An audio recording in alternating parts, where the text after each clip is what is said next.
Good evening, councillors, ladies and gentlemen. I will declare the meeting open at 6:34. Could you please stand?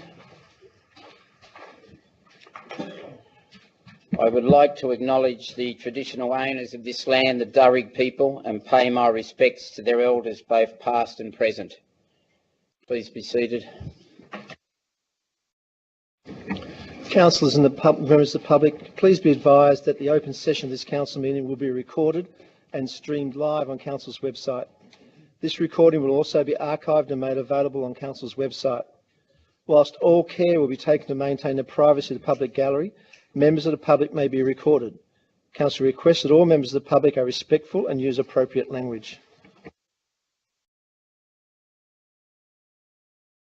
Thank you, Mr. Ryan. I take it there's no apologies? No. Council, are there any declarations of pecuniary or non-pecuniary conflicts of interest? No declarations? Sorry,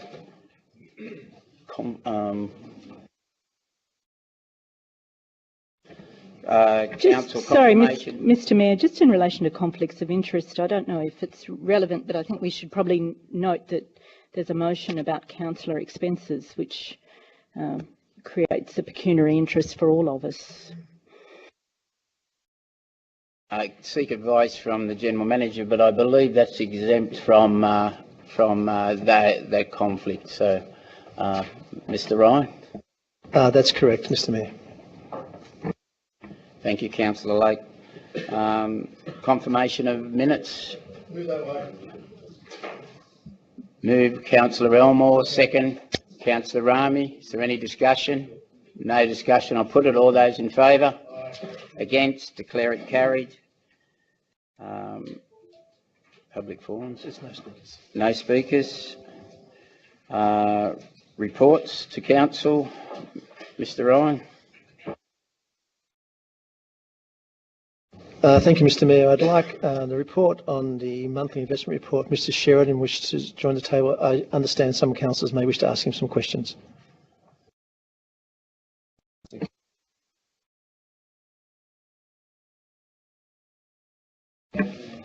(2017). Thank you.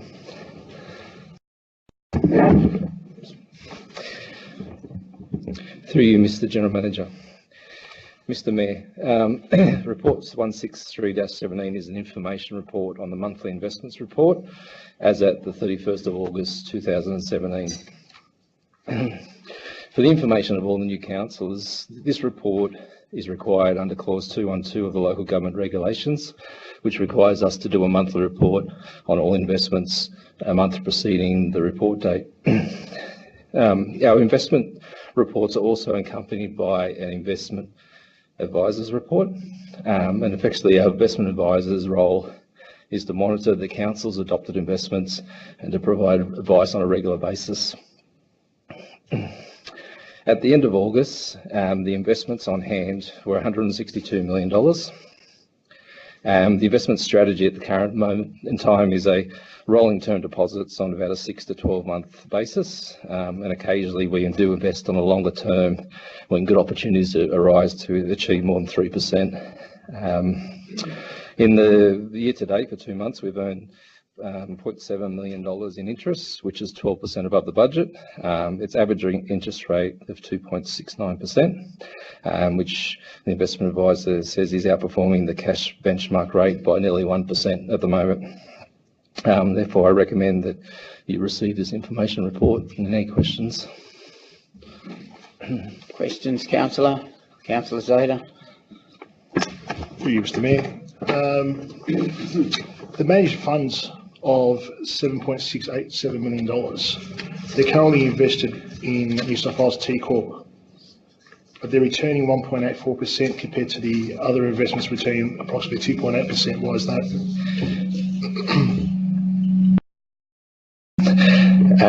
Basically, that's because of the current regulations. We can't hold any cash management funds for 31 days. So TCOP then offers like an 11 AM account. So basically any money that's held overnight we leave it with them and earn 1.89%. If we don't do it with them, then obviously going to get 0.5% with the bank. So it's really just our short-term cash as we need it for the weekly basis. Because we have to place a lot of things on term deposit, it has to be more than 31 days. So we don't have a short-term facility. So that's what we use TCOP for. Through you, Mr. Mayor. So TCOP is the only option at the present time? But there could be other options, but yeah, it's the one that we found to be the best yield for that sort of short-term cash. Okay, thank you. Any further questions, council? No further questions. Councillor Elmore? I've got a question about TCOP.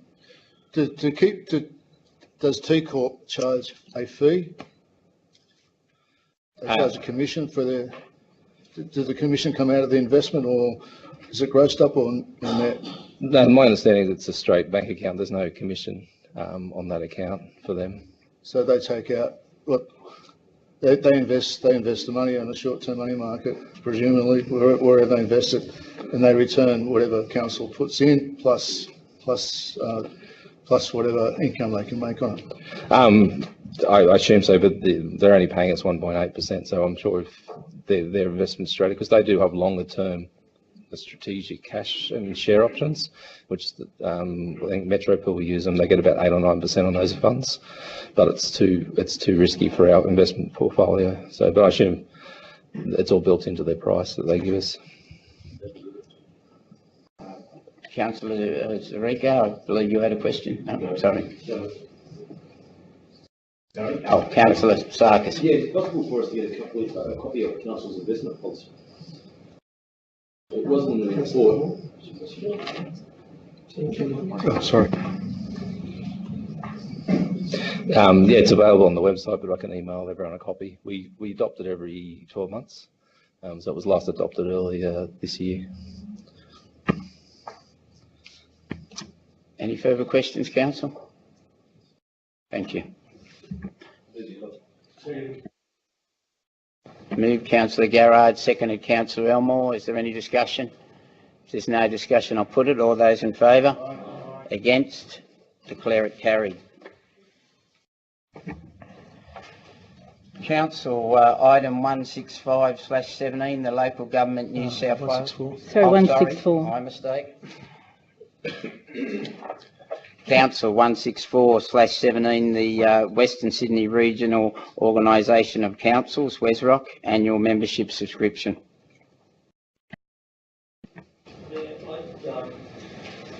I'd move that we pay the subscription and that we review it in 12 months. My purpose for moving that way is that I know that a number of councils are considering their future within WESROC, and we need to be prepared to respond should circumstances change. Moved Councillor Groves, seconded Councillor Sarkis. Is there any discussion? Just a matter of the delegates, Mr Mayor. Councillor Grove, you've still got your... Oh, sorry.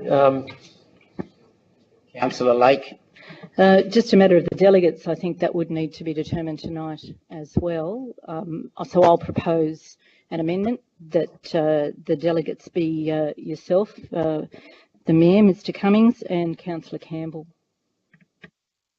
Second for that. Seconded Councillor Elmore. I'd move an amendment, Mr Mayor. That'd be yourself and Councillor Garrard.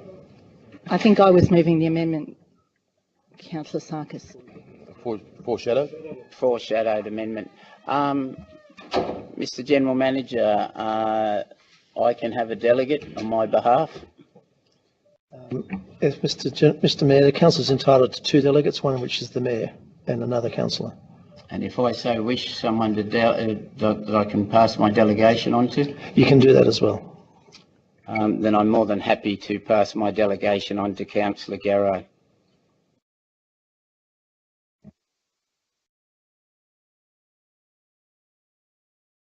So if you'd like, if you accept that as part of your motion. Yes, that's it. Grove is accepting that as part of his motion. I'm happy to second that as well, Mr Mayor. Happy to accept that, Councillor Sarkis, as your second. Is there any further discussion? No further discussion. I'll put it. All those in favour? Against? I declare it carried.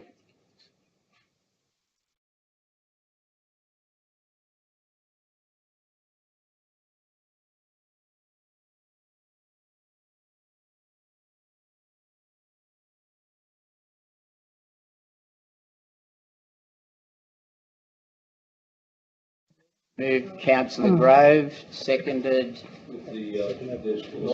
That's Oh, one correct. moment. I've got Councillor Zarika.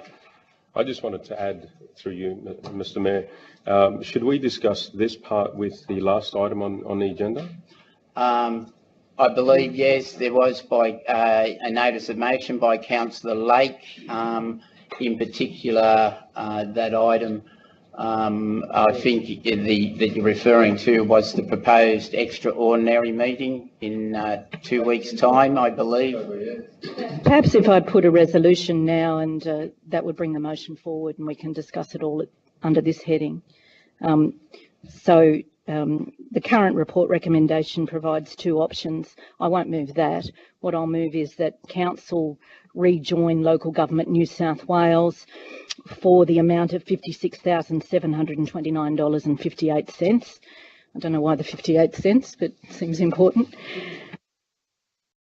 And secondly, just a way of working this through, noting that on the 13th of October, members will be notified of the number of delegates that can vote on policy motions, and that the deadline for members to provide names to Local Government New South Wales for those delegates is the 1st of November. I propose that Council hold a short extraordinary Council meeting on the 18th of October to elect those delegates. I'm happy to consider if anyone's got an easier way of working that through, but we don't at this stage know how many delegates we're entitled to. That's the problem.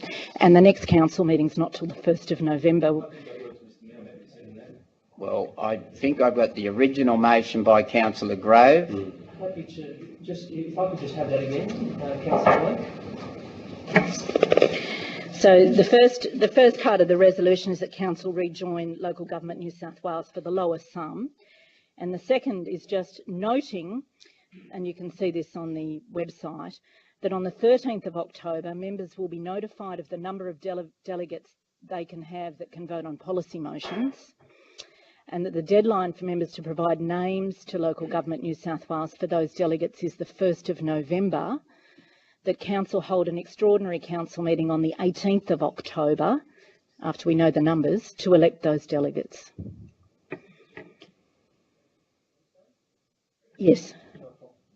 And seeing you originally moved it, Councillor Grove, and with the permission of Councillor Sarkis, I would suggest that I take Councillor Lake with that as the second.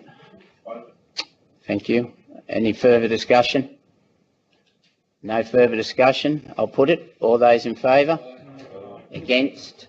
Declare it carried. Mr. Mayor, as a matter arising, if I may. Councillor Adams. Thank you. Mr. Mayor, I understand this is a new council. I know some of the councillors here are also new to the intricacies of local government. And I welcome all the new councillors, and wasn't able to speak last week, but I congratulate all those that have come back into local government. As Councillor Lake stated with respect of the additional meeting for the extraordinary meeting for next week, I believe there's a lot of work that we need to do going forward, and if the council allows, maybe we should change the meeting, instead of 1 meeting a month, to actually 2 meetings a month, just to cope with all the additional work that we'll be going through for at least for the first 12 months. I'll just seek clarification before I Sure. ask for a second, because I believe that would have to go out on public notice. Mr. Ryan? Yes, Mr. Mayor, it's correct. The code of meeting practice has to be advertised for 28 days before it can be changed. So if Council supports this matter arising and it's carried tonight, we'd still have the extraordinary on the 18th, and then the 28 days would elapse. We'd still make the first Council meeting in November with the next 2 weeks' time. It would be the December meeting before the council can make a decision on the code of meeting practice. So Council, deems needs there, we could have an extraordinary in October. It's in November, pardon me. Certainly, Mr Mayor. Okay, with that, Councillor Sarkis, I still haven't got a second for the matter arising. Councillor Zeta seconded. Mr Mayor, I appreciate where Councillor Addy's coming from. I think that the one meeting scheduled a month is on the money at this point, because we are having a whole heap of workshops and working groups where we're sitting down and going through a whole heap of scenarios, and I think that's what's going to get us up to date, not actually sitting here debating the issues that we have on a monthly basis. I think that the way it's structured at the moment works well. So I take it you're speaking against the matter arising, Councillor Sarkis? Yeah, I am. Okay, thank you. Further discussion? Point of order, Councillor Lowe. Mr Mayor, I'm not sure how this idea of amending the Code of Meeting Practice is a matter arising from the Local Government New South Wales paper. I don't disagree with anything Councillor Addy says. I think we should have more regular meetings than once a month. I also think there are other issues in the Code of Meeting Practice which we could be addressing. If it's going to go out for public consultation, then I think it would be wise for us to have a discussion about the whole document and propose other amendments that we feel are necessary and put it all out as one package. Perhaps a way through this would be for us to have the Code of Meeting Practice listed as a matter for the next council meeting, at which time we could all bring any concerns that we have, and I know that there have been a number of concerns raised with me, and deal with it all in the one package. Just before I hand over to the General Manager, so you're actually suggesting at the extraordinary meeting? Yes, that'd be a good opportunity, I think. That's in 2 weeks, yeah. To be added to the agenda. Yes. Mr Ryan? Perhaps I could assist, Mr Mayor, in terms of the fact if individual councillors wish to send in proposed amendments to the Code of Meeting Practice, we could collate them in one document and give you a list of proposed changes for that meeting so that you've got a coherent understanding of all the changes proposed. And if you wish to do that, then I could ask that you could submit them to me by the end of the week or something like that, or earlier, and we could then collate that document for you. We'd probably want a few days to do it, yeah. Councillor Addy, would you be comfortable with that being the case for the extraordinary? Actually, Mr Mayor, I don't. Well, I mean, I agree in principle with everything that everyone said. There's no issue there. I don't see any problem, and with respect of bringing it as a matter arising. I mean, there was a meeting agenda change from an extraordinary meeting for the purpose of choosing delegates. So that has now shifted the actual Code of Meeting Practice with respect to the extra meeting just for that purpose. And that's why I brought this issue up. Having said that, I think that if the councillors allow on today's vote, have that particular issue brought out immediately now so we can actually have these meetings rolling forward. If we wait for the Code of Meeting Practice to be advertised after we have the next council meeting, that's another 28 days after that. So we're not going to meet the December deadline unless you can have it in February next year. That's what's going to be the issue. So if the council okays having just that portion of the Code of Meeting Practice pushed forward for now, and then at the next extraordinary meeting look at that, and then we can re-advertise again. Yeah, the December meeting's not till the 20th of December, Councillor Atty, but if people are happy to deal with it in a fragmented way, we can. I don't have a problem with that. But just this one particular matter, yeah, the rest will have to be at a Globo. I'm in Council's hands. Further discussion. I take it then your matter arising holds, and Councillor Zeta. So I'm in Council's hands. Further discussion? Put the motion, I suppose, if there's no other discussion. If there's no further discussion, I'll put it, and just to be clear, so that if you'd like to clarify, please. Well, the clarification is that to look at, advertise the fact that there'll be a change to the Code of Meeting Practice with respect to the number of meetings that will be held by council, and instead of one meeting per month, have 2 meetings per month. I believe Holroyd used to have it every first and third Wednesday, so I suppose keep it the same way. I don't have an issue with the first and third Wednesday. Yeah, but it's, As in the 1st and the 3rd, whatever day it was, yeah, yeah. So we'll leave it as the 1st and the 3rd of that month for the day that we meet, which is currently Wednesdays, and then have that advertised and brought back to the next meeting for finalisation. And of course, we can then discuss the entire code of meeting practice in the manner that was discussed, with options to the general manager, etc., etc. and just to try and wrap it up, council, do you, if we could keep it in your matter arising for a Yes. bit of cleanness, we also add it to the agenda for the extraordinary on the 18th? Yes. Yes, certainly there are other matters which we could bring up that day. All right. Is there any further discussion? No further discussion. I'll put it. All those in favour? Aye. Against? Declare it carried. Thank you. What's wrong, Tom?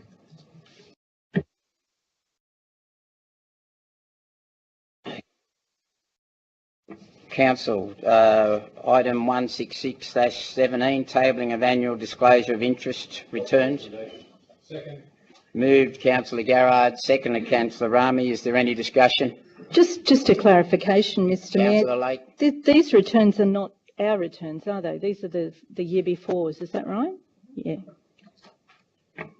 I'm sorry. Yes, Mr Mayor, all the declared people who had to make interest declarations, most all staff.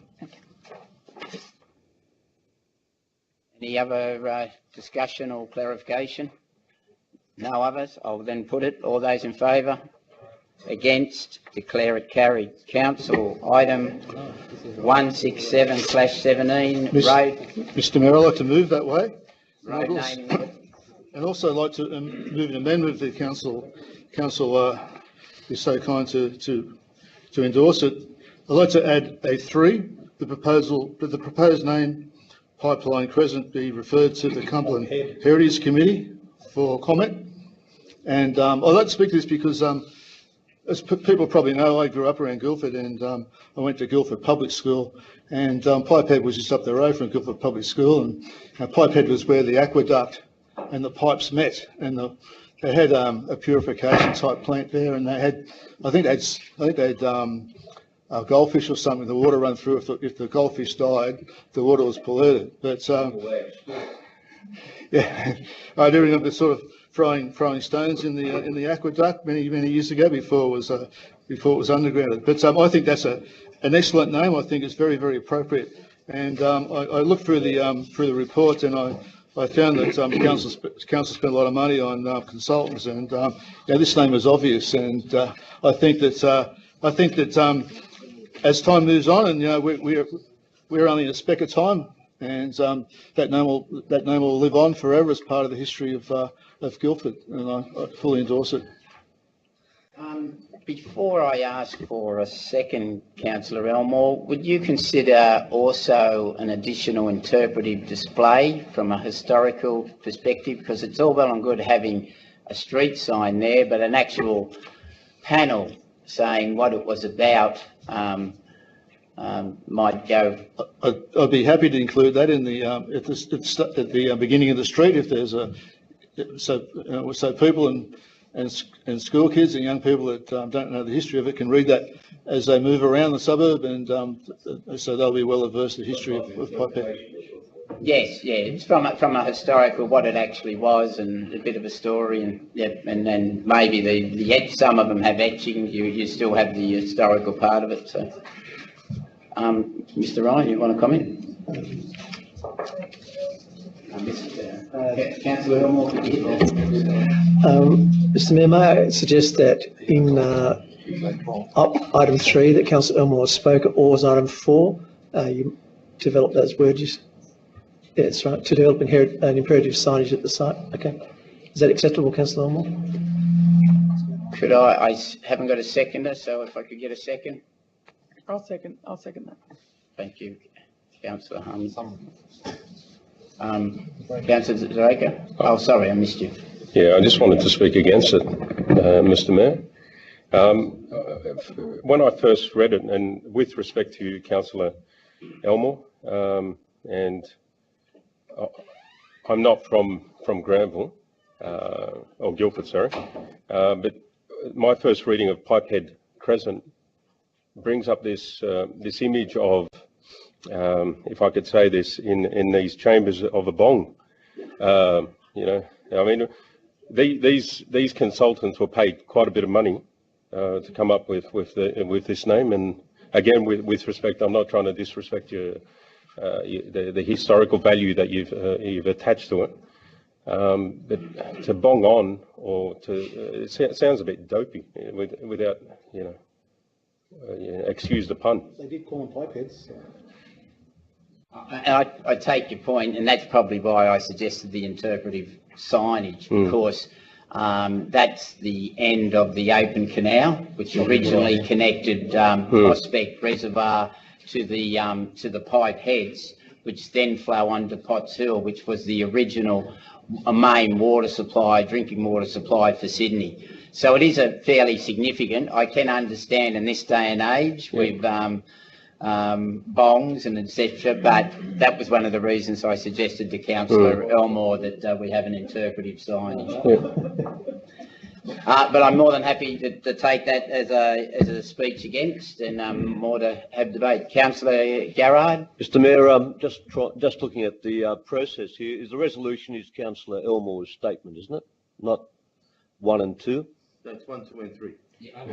Because I think there's no process there. I think Councillor Elmore is saying that it should go to the Heritage Committee for some sort of recommendation to the council, and then we adopt something for public exhibition. I don't think it's appropriate for, effectively the way it reads now, we're making a decision, then sending it to the Heritage Committee for some reason. You know what I mean? Nothing's back to front. It should be, we should be simply sending it to the Heritage. I suppose there is still a Heritage Committee, is there? Right, I'm glad that one survived. So we have a Heritage Committee, we send it there for comment. It would then come, and we would suggest to them that there would be an interpretive signage to go on the site, whatever they decide. And then it comes back to us for further determination. I think 1 and 2 are inappropriate at this point. If I could put that to Councillor Elmore, would you be happy to accept that as in part of your motion? Just simply accepting your comment that it go to the Heritage Committee. I'm happy with that, because what's the point of having a heritage committee if you don't refer things to them? I know when I was on Parramatta Council, we referred a lot of issues like this, particularly to the Heritage Committee, and the Heritage Committee would come back with some brilliant suggestions and some brilliant ideas. So, we should value our committees. Our committees, they're all volunteers. They provide council with excellent information free of charge, and that should be well valued. So I accept Councillor Garrard's amendment. You accept that, Councillor Hammond? Do you accept that? Yes, I do. Thank you. As further discussion, Councillor Sarkis. Would Pipeline Crescent not be a more suitable name than Pipehead Crescent, and then have the interpretive signage which details what Pipehead or Pipeline, where Pipeline Crescent came from, and it came from Pipehead, and it explains it that way rather than having, I just think Pipehead, as Councillor Zraker pointed out earlier, in this day and age, I mean, if you said Pipehead, if you just went out into the street and said Pipehead, everyone's going to look at you as if to say, what are you bringing that up for, type thing. It's not the name that people would be looking for. It's just, it might also attract the wrong crowd at night. Do you know? I don't know. I just think Pipeline Crescent would be a lot more suitable than Pipehead Crescent. I don't know. I believe we could. I believe we could leave it to the discretion of the Heritage Committee, and obviously they take on that suggestion. I believe in any council. I believe that could be part of it. That they can reassess the name.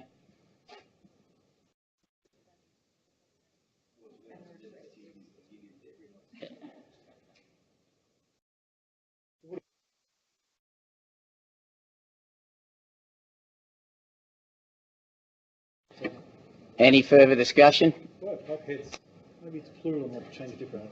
Can we just clarify, Mr. Mayor, that 3 Is the motion at hand and 1 and 2 is gone? Gone, yes. Just for clarification, I take it council are suggesting to delete 1 and 2 and turn what is now listed as 3 as 1.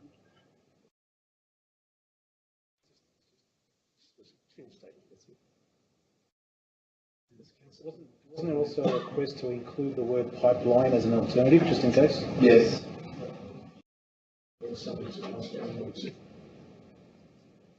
And then come back with their recommendation.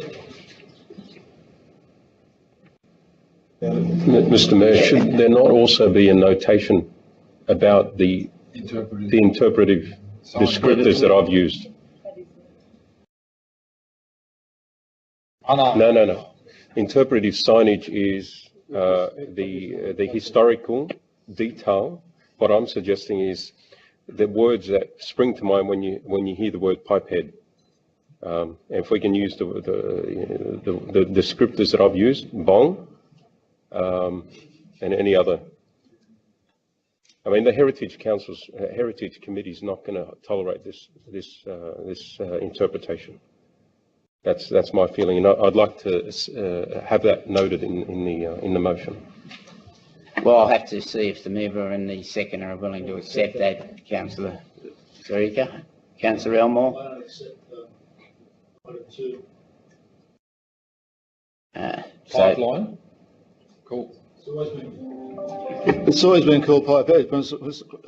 Since I've been a kid, it's been pipehead since the 1920s. Sorry, Councillor Sarkis. Mr. Mayor, if councillors don't accept pipeline as a recommendation to one of the recommendations to the Heritage Committee, and the only recommendation we're giving them is pipehead, we're really saying to them, this is what we want, and this is the only option you've got. All we're doing is broadening the horizons, Mr. Mayor, and saying, here, you got 2 rather than 1 to choose from. Now, if the mover and seconder won't accept that, then I'd move an amendment with point 1 and point 2. So I have an amendment moved, Councillor Sarkis. Is there a second? Seconded, Councillor Rami. Further discussion? I'd be happy to accept an amendment to say something like the proposed name Heritage Pipehead Crescent, and the request to the interpretive refer to the Heritage Committee or any other name.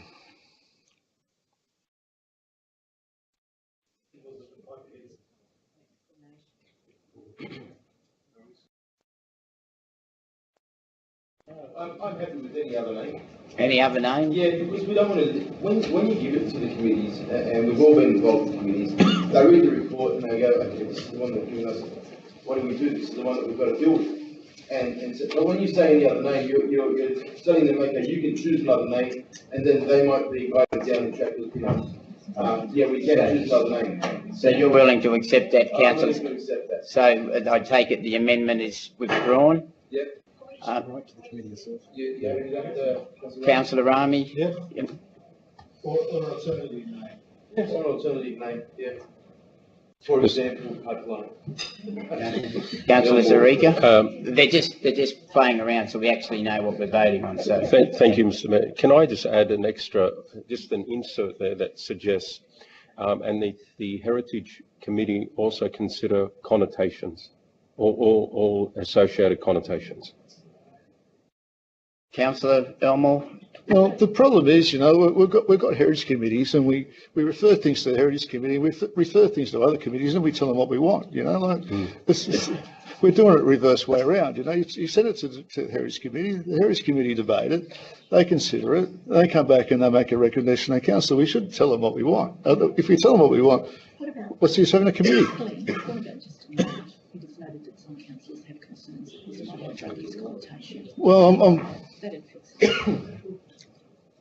Well, I'm happy to accept if, in the notes, that some councils have concerns about the connotations of the name. I'm happy with that, Mr. Mayor.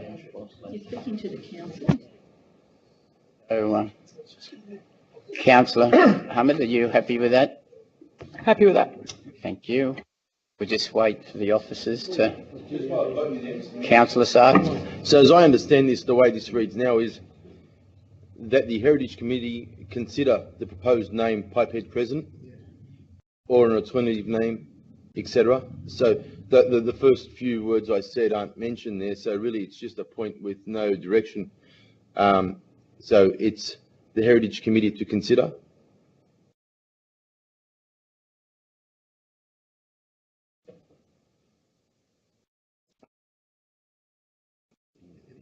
The proposed name Pipehead Crescent or an alternative name. Yep, that works now. And the amendment drops. Because before, what else can we do? They probably haven't met until then. Councillor Siakis suggested we put a note to say, note that, I forget what he actually said, I'll leave it up to Councillor Siakis, but something about the connotations of the Heritage Committee, consider the connotations of the name, of the proposed name. So that the Heritage Committee's mind be taken to the connotations that are associated with the name Pipehead Crescent. What about, Councillor Zraga, just simply, it is noted that some councillors expressed concern that the name Pipehead Crescent may have drug use connotations. I'm happy with that. If you'd have that and added that on the end, it works. Yeah, just add it on the end.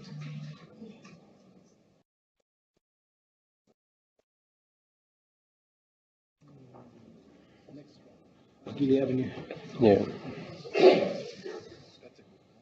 Gilly Avenue.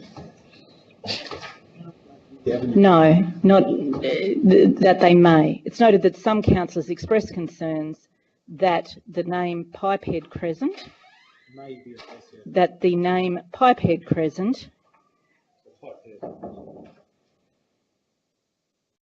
may have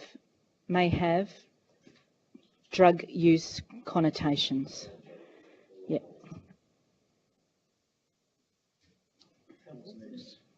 Council, is everybody satisfied with that? Any further discussion? No further discussion? Nope. I'll put it. All those in favour? Aye. Against? Declare it carried. Bit of entertainment. Council, item 168/17, notice of motion, Councillor Saha and Councillor Lake. Who would like to speak or move? Councillor Saha. Thank you, Mr. Mayor. I'm speaking in this council chamber for the first time, and I'd like to congratulate all my fellow councillors. I'd like to thank Cumberland community for putting their faith on me and elected me as their representative in this council. I'll make sure I'll always put my Cumberland community first. I'm also looking forward to working with my councillor colleagues and community to make Cumberland a better place to live in. I'll make sure that I support our communities, not the developers, and protect our environment and heritage at all times. Living in then Holroyd and now Cumberland for the last 10 years, I always felt that Cumberland being treated as a younger brother of Parramatta. I like to change this. If Parramatta wants to become a smart city, we want to make Cumberland a smarter city. Thank you, General Manager, for your advice to our notice of motion. After carefully considering your advice, I like to move the motion as follows. That Council undertake site assessments of Oaks Shopping Centre, Westmead, and in the town centres of Wentworthville, Pendle Hill, and Tungabi. Councillor, can you just slow down a minute?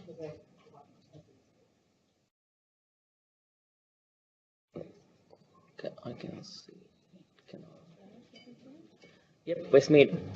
And in the town centres of Wentworthville, Pendle Hill, and Tungabi to assess the feasibility of displaying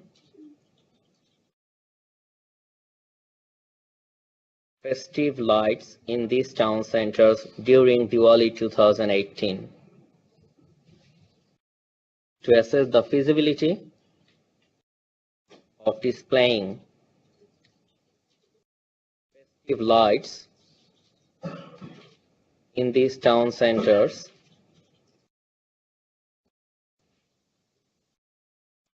during Diwali 2018.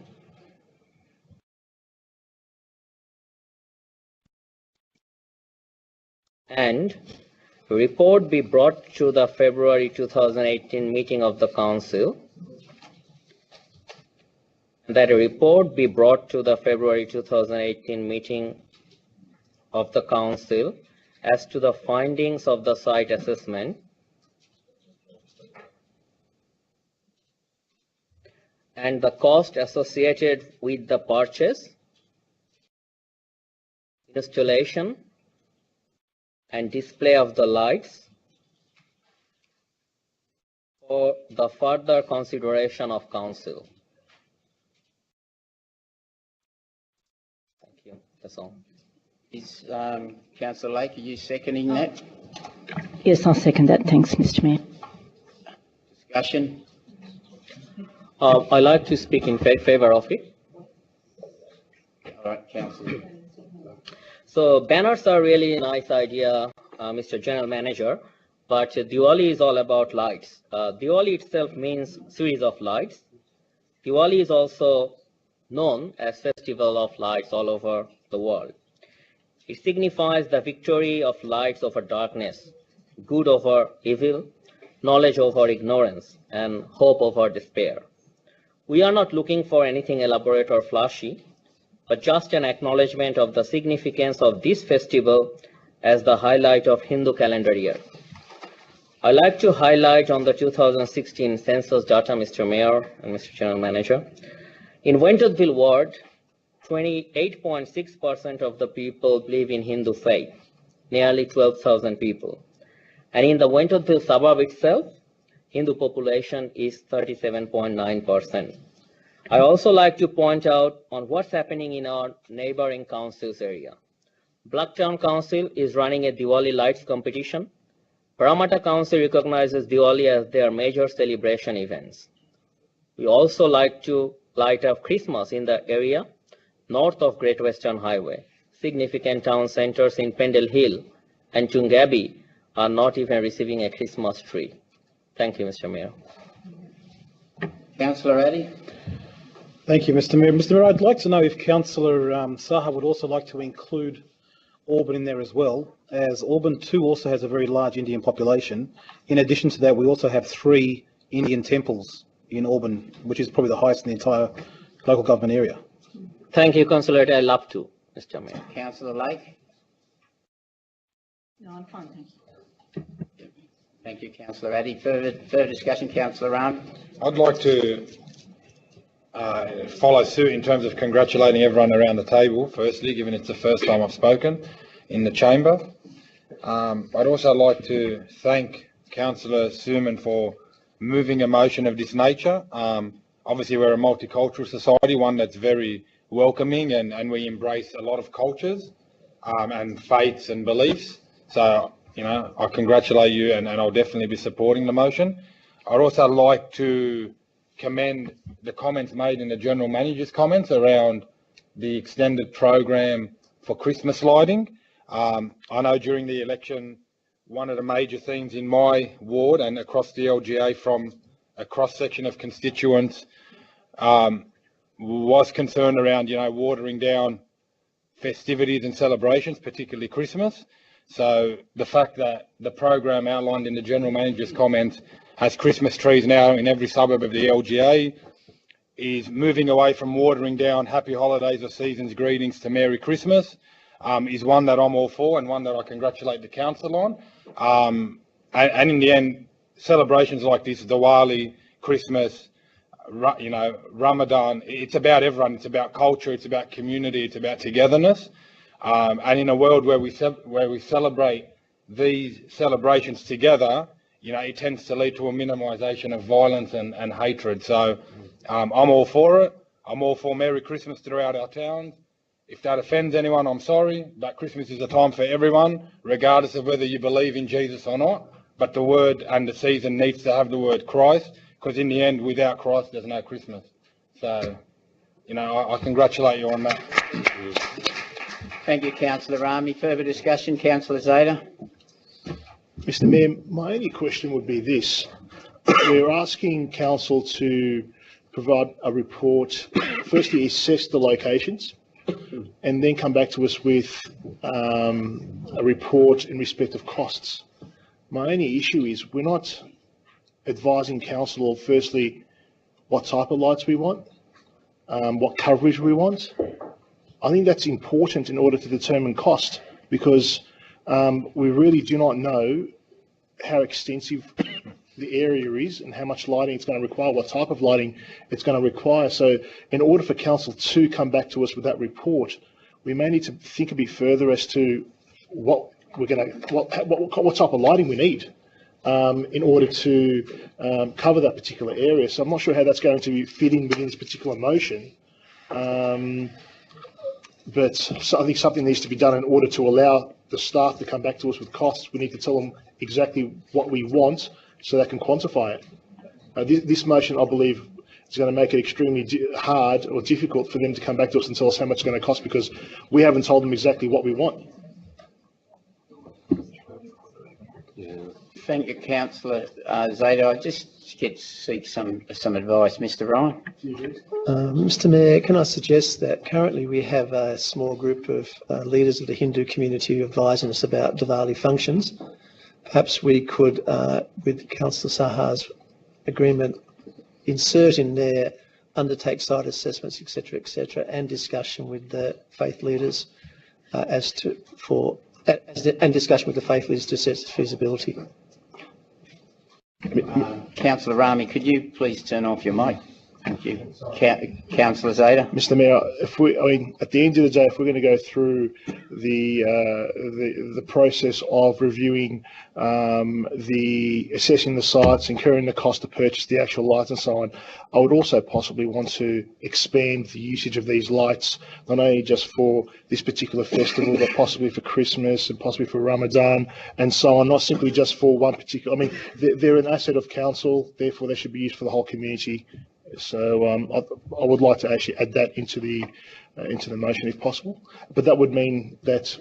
And if I may, Councillor Zeta, we'll probably come back to our engineers and seeking technical advice on what is the most cost-effective and most suitable lights. So maybe, Mr. Ryan, if you'd like to try some wordsmithing. Mr. Mayor, I think the situation that is on screen now, discussion with faith leaders, gives the scope for the staff to investigate. Also, we have another group of Islamic leaders about that and Christian people.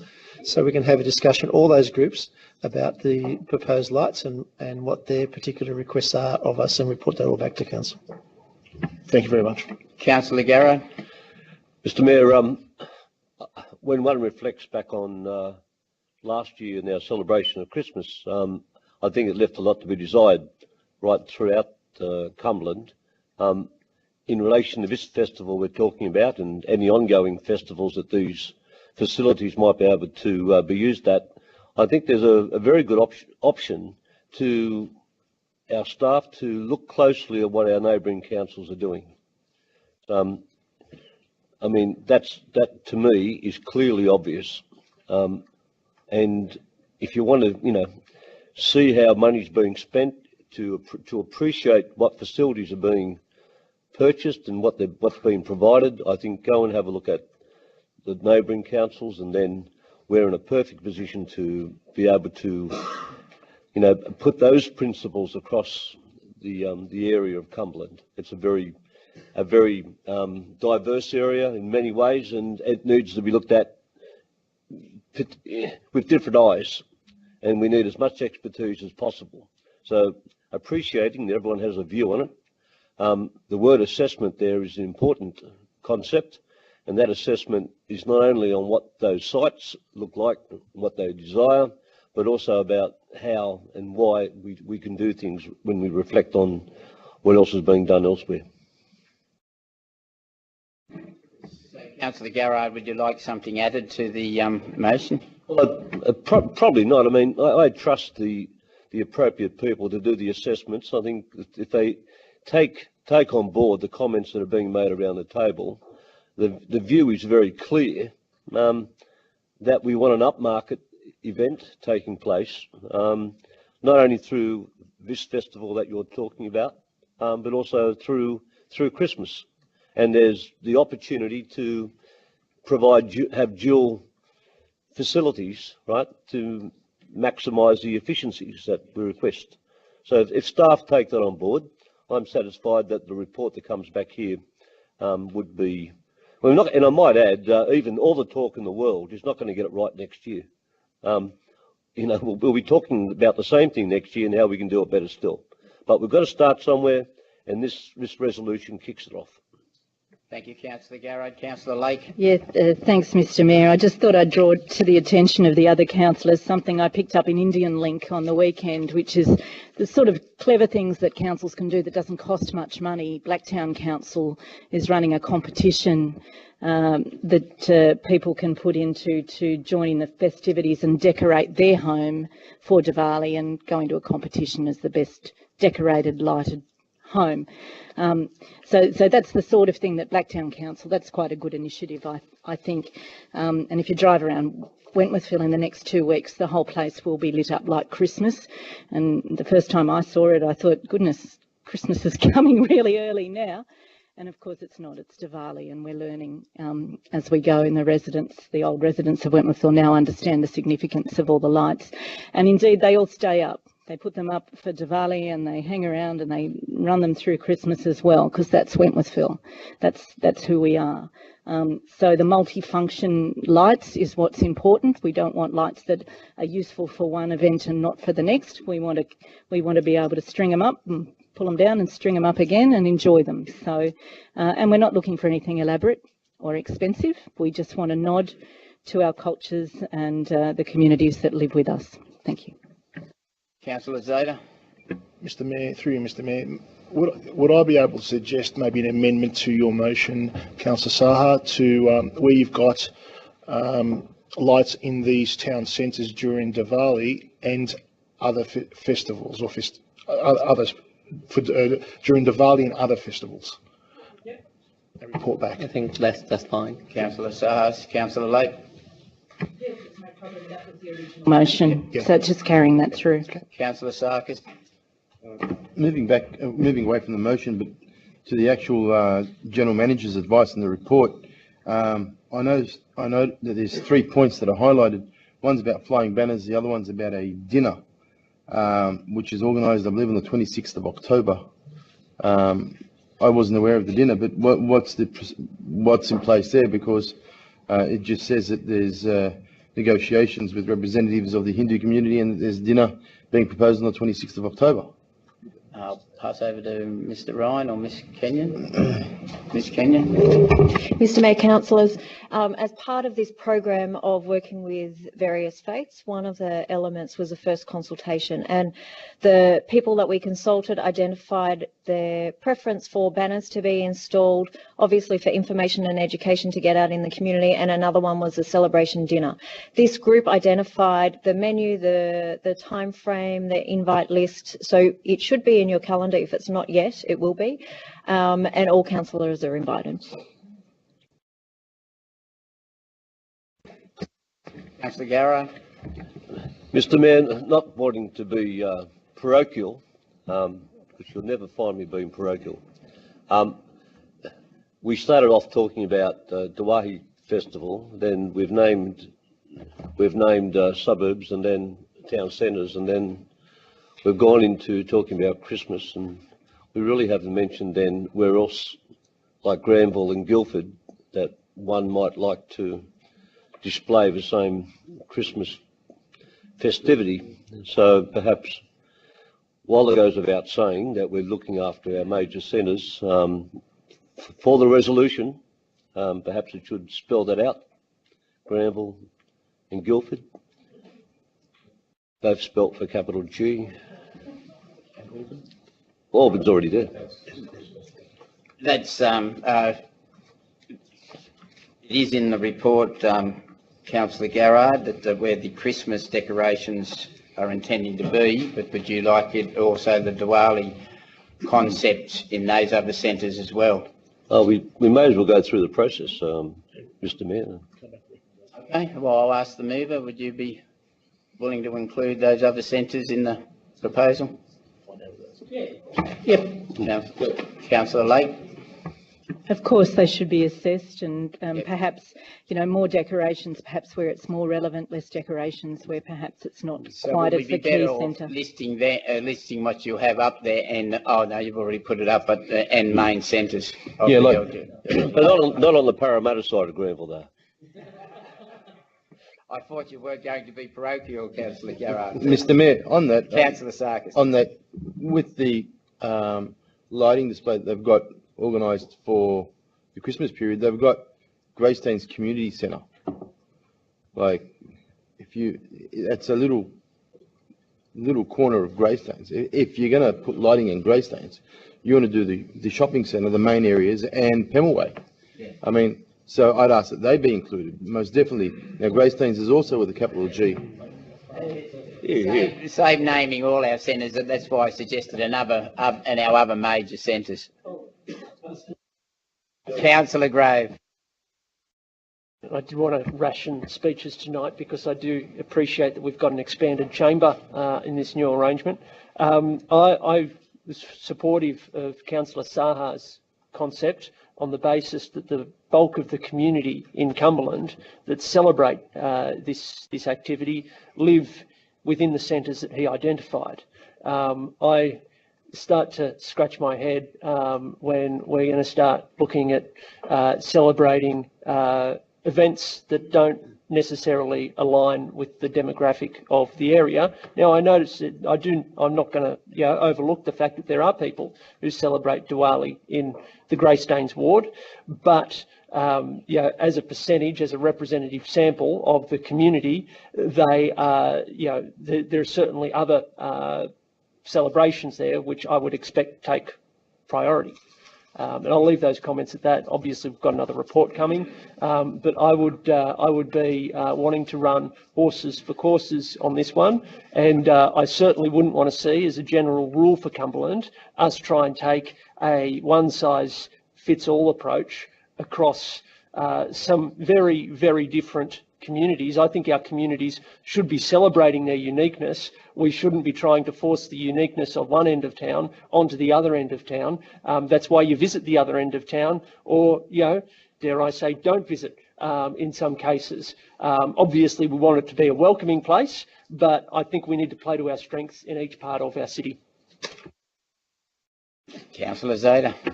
Mr. Mayor, I mean, I would suggest that the only reason I included the amendment to this particular motion and want to include other festive seasons is simply because if we're going down the road of purchasing these lights for this area, they're there anyway.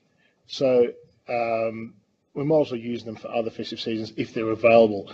To try and expand it to every single area that potentially it may not relate to, I potentially would have an issue with that because there was a specific reason why it was introduced in the first place. So the way I look at it, if at the end of the day we've got them there for a particular reason, but being the Diwali festival, then we should be able to use them for other festive seasons within that particular area. But to now try and start expanding it to every single area within council, that broadens the usage substantially. The last two speakers as comments. Is there any further discussion? No further discussion. I'll put it. All those in favour? Against? Declare it carried.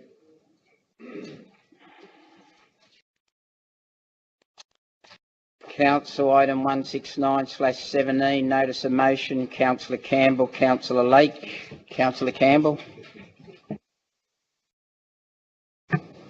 Thank you, Mr. Mayor. I'd like to move the recommendation as written with a couple of minor changes. At point 1, after word November, add the words and December. So the word meeting becomes the plural, meetings. And at point A,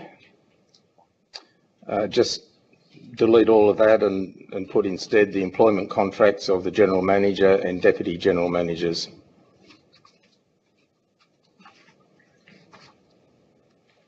The point of the whole thing is to acknowledge that we as councillors have been elected sometime after a whole lot of things were done and put in place, and there's a lot of information that we simply don't have that we would normally have if we had been on council for a year or so. So the point of this is to supply councillors with information that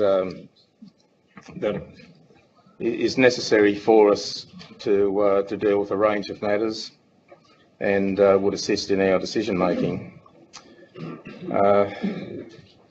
I put in the words "and December," recognising or acknowledging what the General Manager has advised, that not everything can be done by the next meeting, by the November meeting. I would expect, though, that what reports can be made available by November will be, but I acknowledge that that may not be possible, or that the reports may be a bit more thorough if they wait until December. So I would urge those that can be made available in November to be made available, and the others in December. Thank you. Thank you, Councillor Campbell. Councillor Lake, are you seconding the motion? But yes, I am. Thank you. Further discussion, Council? Councillor Grove?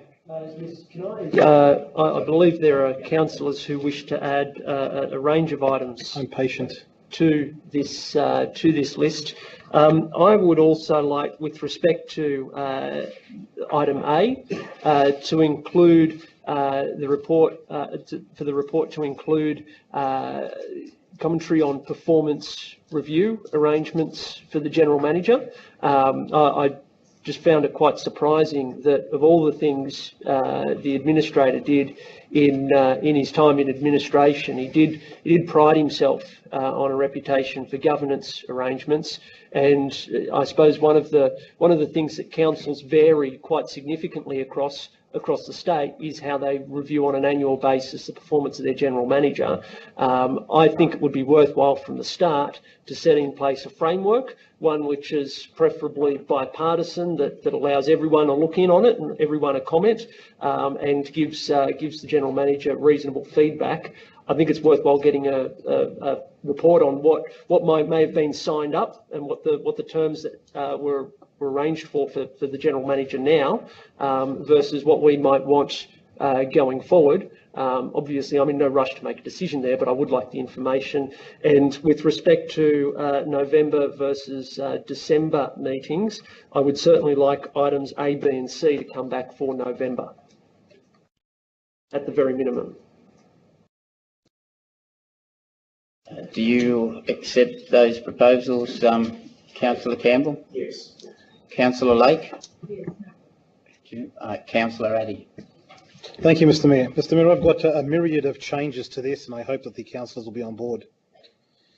Let's start off with the actual notation in number 1. It states the November, etc., etc. It's been changed now. Where it says to provide a report, what I'd also like to add to that is a report and requested documents. I don't want, it's happened in the past, and I'm not saying it's going to happen again, but I don't want someone to give me a report on the General Manager's contract. That's an example, by the way, not just specifically for the General Manager, but I don't want a report. I also want to see a copy of the contract as well. Now, I know it's probably intended that way, but it doesn't actually state it that way. So first thing is in number 1, if the Councillor Campbell agrees, is to add the words after report, including the requested documents. Because some of these are reports, some of them are actually documents themselves. Okay, in item D, where it talks about a list of all the contracts and the provision of services, I'd like to ask a question before I add this, through you, Mr Mayor, to the General Manager. Do we actually have a legal panel, or we have a panel of lawyers that we use? Mr Ryan? Yes, we do. Okay, could we also include on that, in addition to all the contracts, etc., and also the list of the legal panel that Council uses?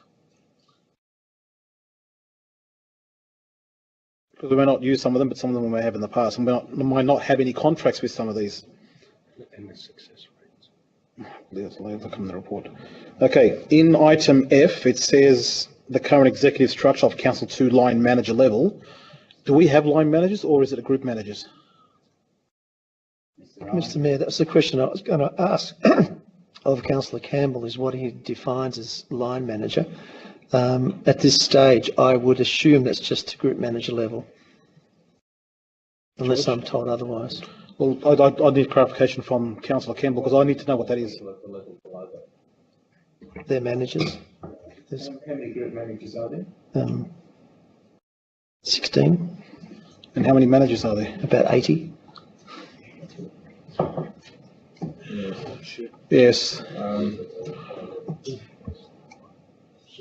Yes, we'll include them all. Remove the word line then. Remove the word line.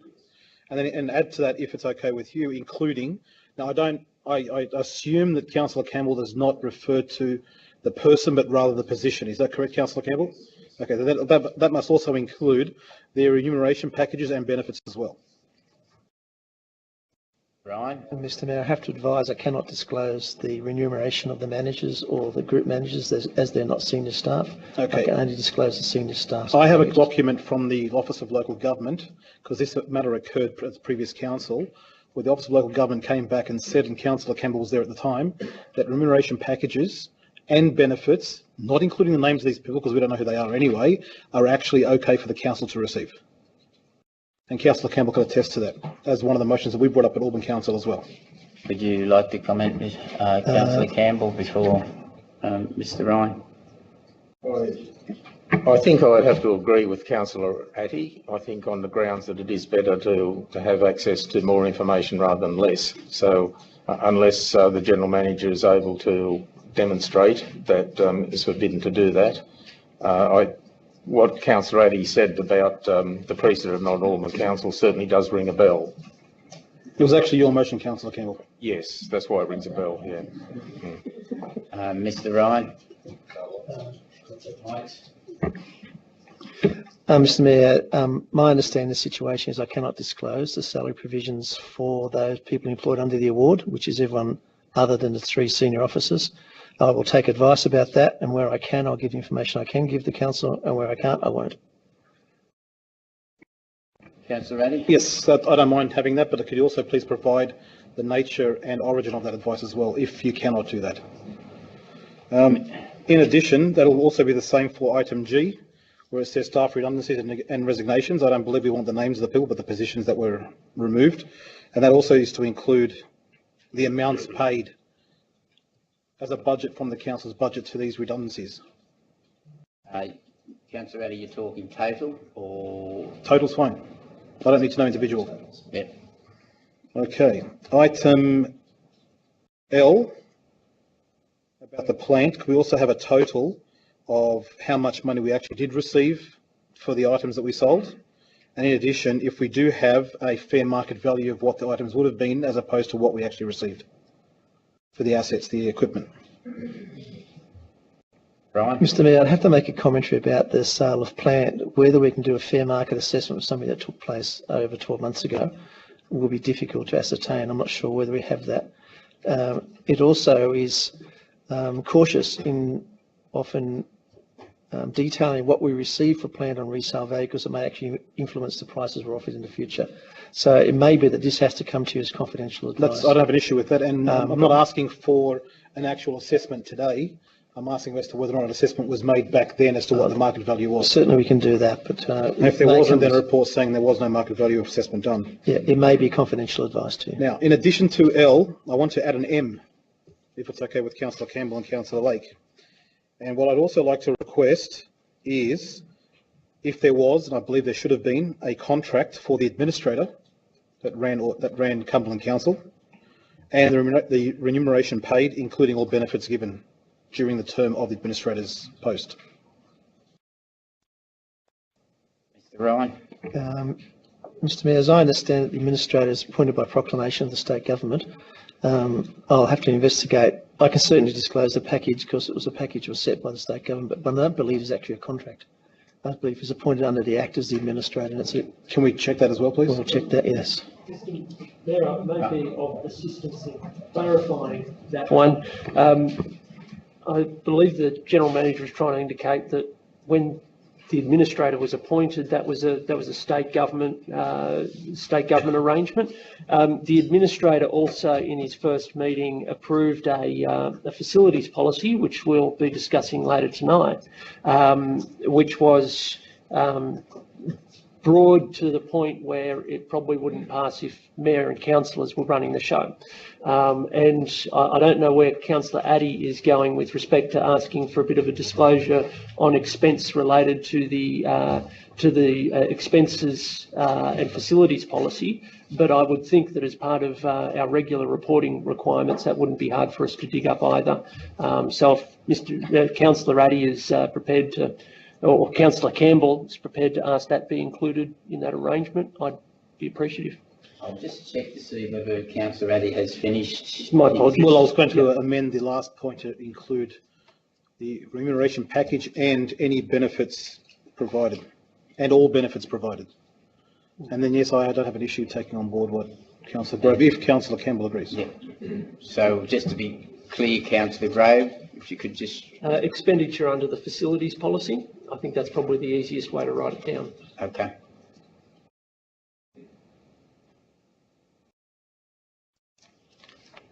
Well, with those recommended changes, Councillor Campbell, do you accept those? Yes, I'd like to thank Councillor Addy and Councillor Grove for their valuable contributions to the resolution. Councillor Lake, do you accept? Flashing. Is there any further discussions? No further discussions? I'll put it. All those in favour? Against? Declare it carried.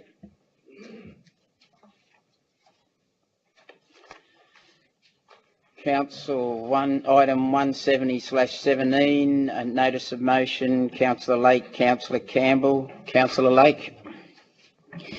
Yes, thank you, Mr. Mayor.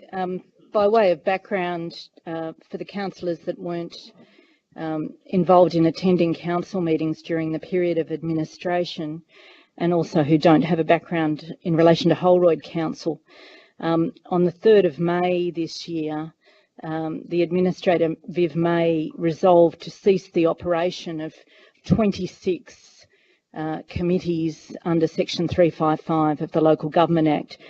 And he arrived at this decision after receiving a report from Inconsult Proprietary Limited auditors. And the report was only in relation to an audit of 6 of those 26 committees. The scope of the audit was restricted to financial management issues, so other important functions of the committees like coordinating park use, grant applications, implementing plans of management, those things weren't reviewed. And interestingly, in his report, Mr. Waghorn, the auditor, did not recommend that the committees cease to operate. Rather, he made 14 recommendations for improvement to these committees. So this motion tonight simply seeks to implement the auditor's recommendations. Firstly, if you look at the motion, it restores the committees. Then it provides for a fresh election of office bearers and committee members over the summer, and that always happens after an election of council. Then it provides for a joint review of the operations of these committees, and that review would be conducted by council officers, not external consultants, and also by committee members jointly, together, in a calm and methodical way over a decent period of time, and I've given it 6 months running over summer. The motion's a cautious approach in that it provides for the council to continue to manage the finances over this period. And you'll see in the history of this matter that when abolishing the committees, the administrator ordered that all the accounts be closed and the monies be transferred to council. Most importantly, the motion addresses the real deficiency which was identified in the audit report, and that was that our volunteers lacked appropriate oversight, support and training. Councillors, the motion goes to the heart of the discussion, I think, as to what sort of council we want Cumberland to be. And I believe very strongly that a sustainable council is one where it has at its foundation a core of active community members who aren't just consulted or engaged with in forums and focus groups, but are actually embedded in the council and have some responsibility for making some decisions for themselves. And that's what the Section 355 committee model does. It allows us to delegate some responsibilities to our local community. This is a new council. Personally, I think it's rather too big and a bit unwieldy, but it's what we have to work with now. And so I'm asking you to start up this council as we mean it to go on, and that is give our community some ownership in its direction, and help to create an entity that is energised by our local community, by its humour and its spirit and its local character. So I'm asking councillors to agree that the local 355 committees be put back in place. I'm asking that the funds that have been collected from these committees or about to be collected from these committees, as I understand there's a couple of committees who are still making arrangements to transfer their funds, that those funds remain for the time being within council, but that there be a review, that the constitution be examined, that we look closely at the functions of the committee, that we come back with a renewed draft constitution for public comment, and that we come back with some program of council oversight. And I'll make some further comments as people want to discuss this motion. Thank you. Councillor Campbell, are you seconding the? Yes, I am. I support this motion because I think it does go to the type of council and the type of community that we want to build in Cumberland, and what the relationship should be between the council and the community. Surely one of the aims of a council should be to develop community participation in the affairs of that community, and the 355 committees appear to be a very good way of doing that. We didn't have them in Auburn, so I don't have any direct experience of how they operated. But when I look at the theory of the whole thing, it's the kind of thing that you would really want to do if it wasn't happening already. The administrator took a Pol Pot type approach to social change in abolishing those committees without really treating them on their merits. And I think if there have been problems identified with some of those committees, and I say if, then the proper thing to do is to look at each one in turn and see what issues arise within that particular committee and to do something about it, rather than just say, okay, we've found a couple of problems here and there, so we're going to just destroy the whole lot, blow it up. It's not the right way to go about changing things, and council really hasn't found anything to put in its place in terms of developing community involvement and participation. So I support the resolution. Thank you, Councillor Campbell. Further discussion, Councillor Garrett. Mr Mayor, I'll move an amendment that Council supports the reintroduction of Section 355 committees throughout the area of Cumberland Council, and then request that a report be obtained on possible alternatives for the management of council facilities,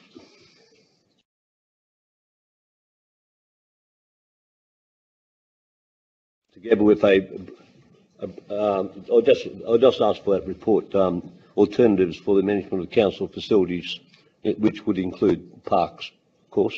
Look, in saying that, I moved the resolution for want of discussion, but I fully support 355 committees. And as most of you may appreciate, I'm a very strong supporter of place management. And if you're going to have place management through Cumberland, And we haven't made that decision yet, but if you were going to, you would start off by having 355 committees, because it does give communities the opportunity of care, control and management of their own neighbourhoods. And I think that's important. But what's equally important here is not only the principles that have been spoken about in the motion, but it's important that if we're going to do it, that we do it right. And clearly, my observations are that things have become lax, processes have become lax within the previous Holroyd area. And I think it would be inappropriate to simply reintroduce those committees into one area without fully investigating and appreciating the opportunities for other areas of Cumberland to be in it as well. They have been in the area of Granville and Guildford and throughout Parramatta. There had been a tendency for large councils to become top-heavy, and their administration takes over the running of everything and puts communities out on a shelf. I've seen that happen, and I don't think it's happened for the betterment of the community. But if we're going to introduce them, I think we should very carefully pick the parks and the facilities that we are going to have community manage, and we should then also look at those areas across, the other half of the city of the Cumberland Council area that don't have them. So, and that they all should be introduced under a common banner and at the same time. And as the report highlights, now you have very clear guidelines from ICAC and the Department of Local Government as to what preparation needs to be given to people who are going to be on these committees that will have appropriate responsibilities. That needs to be taken. So it's not just a matter of setting up committees. It's a matter of ensuring that these committees that you set up have the, the ability to undertake behaviour in public life effectively as the same as we need to. That's very clear from the report that's been given to the council. I'll take all that on board. There's nothing in the report that says these committees shouldn't exist. It's under what umbrella and how they're done, and what processes are put in place to ensure that they better the system and not further confuse it. But I think it's to the betterment of the community to have them. Is there a second for the amendment? I'll second that. Second, Councillor Christo. Further discussion? Councillor Elmore? Actually, it's Councillor Atty, if I don't mind. Oh, my apologies. It happens every time, it's okay. I'm not that small, you can actually see me. Sorry, Councillor Elmore, but Mr Mayor, I understand that a few of us, especially the ones from the eastern side of the LGA, don't know what actually happened in the past. But could the General Manager please just explain a couple of matters and clarify? I know that ICAC has actually provided a letter, and the OLG has also stated something along the lines of the issues that were evident in the 355 committees. However, has Council actually changed the constitutions to date? Are they still the same, or what's actually happened to rectify any of the issues that were identified? Mr Ryan. Thank you, Mr Mayor. In essence, the Council dissolved all the 355 committees. The principal issues highlighted in the reports were to do with the way funds were handled, in that there was too much money, which was not consistent with the Constitution. There was instances of pecuniary interest not being declared appropriately. There was instances of seeking to give contracts when they had no power to give contracts, and a whole bunch of other administrative issues to do with that sort of thing and the operation of the committee. The way the Local Government Act now stands is the rules that apply to you as a councillor would apply to members of a committee with delegation under Section 355. So pecuniary interest, declarations of pecuniary interests all apply to them just as they apply to you, together with Council's Code of Conduct. So the Constitution hasn't been changed from the We previous... haven't, because we don't have them, we haven't dealt with anything in changing the Constitution. So if Councillor Garrard is okay with this, could we also look at possibly looking at the Constitution as well before anything goes ahead? so that we don't have these same issues again? Mr. Mayor, my understanding, and I must admit I haven't dealt with 355 committees for decades, so I'll have to revisit myself on how they work. But previous councils, we have had committees that don't have delegated function but have an advisory role. We would have to create instrument delegation. It's actually the same as instrument delegation I have. Will be one that have to be prepared to be given to those committees or individual committee members, and then a code of meeting practice like council has will then apply to them as well. So it's exactly the same as a subset of council. So then can we add, if Councillor Garrard agrees, can we add those two items on there as well? That we need to also look at the delegations and also the code of meeting practice and pecuniary interest issues relating to the committees, if the Act actually states they do abide by it at this stage. Mr. Mayor, I would have supplied that anyway because this section of the Act's quite clear about how it works. So in order to establish these committees, I'd have to advise council on the methodology of the instrument delegation and how the code of meeting practice, etc., would apply to them. Okay, and was there anything else apart from that statement in the ICAC letter, or that was it? It's difficult for me to disclose the contents of ICAC letters, but essentially they are not taking any further action, provided we don't take any further action. So we don't prosecute, they get prosecuted, so to speak. Okay. Then if that covers it, I don't have an issue. Just so I've got some, so if that covers it, I don't have an issue. Okay, thank you. I'll go to Councillor Elmore, then Councillor Sarkis, then Councillor Zeta. Mr. Mayor, I feel I need to raise a point of order about the amendment because it's not clear to me whether in the amendment the reference to possible alternatives for the management of council facilities means something different to Section 355 committees. And if it does, then I don't think this is an amendment. I think this is opposing the original resolution and looking for something different.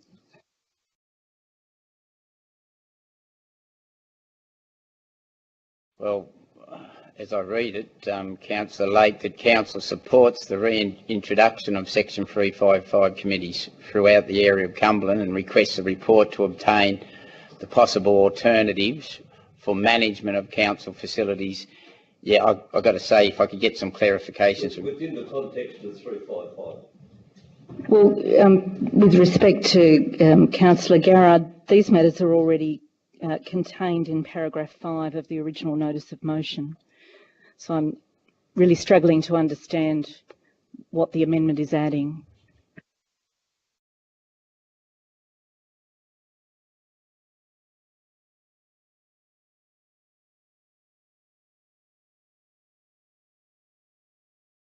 For my benefit. I think I'm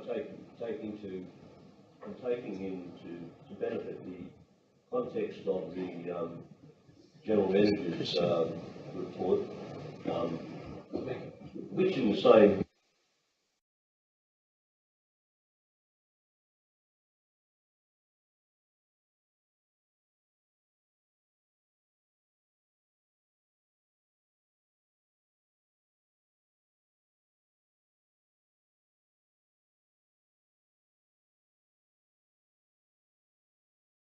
But with respect, paragraph 6 really deals with that.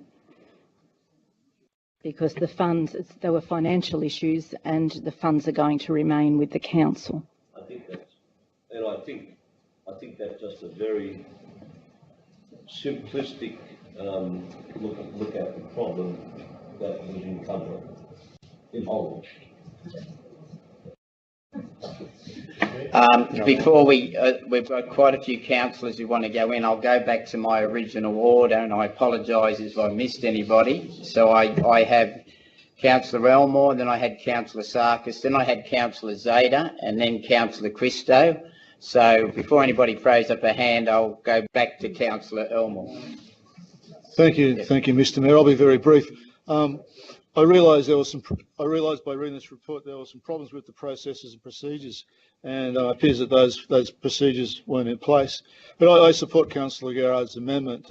We had some fantastic 355 committees in the old Woodville ward, and I was on the 355 committee in Granville Park many years ago, and those committees, they faded away for some reason or other. I think probably because council didn't give them much support, and they didn't advertise for new members. And I think it was a problem for council that they disappeared, not the members. But as all councils, they rely on volunteers to help out. You know, council hasn't got enough money to employ people to do these sort of to get this sort of help. So I fully endorse Councillor Garrard's amendment, and hope that some of those committees, like the Granville Park Committee and the Burn Street Committee, the old tennis courts at Burn Street, and other committees in Woodville that were going very, very strong a few years ago, I'd like to see them come back. Can I ask for another clarification on the amendment, please, Mr. Mayor?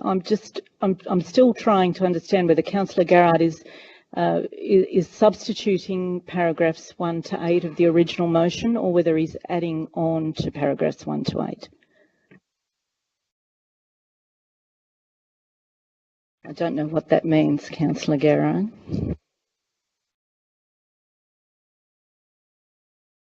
And I just want to know if it's a new paragraph 9 or if it's replacing paragraphs 1 to 8. Yeah. No. So it's not an amendment, Mr. Mayor. It is an amendment.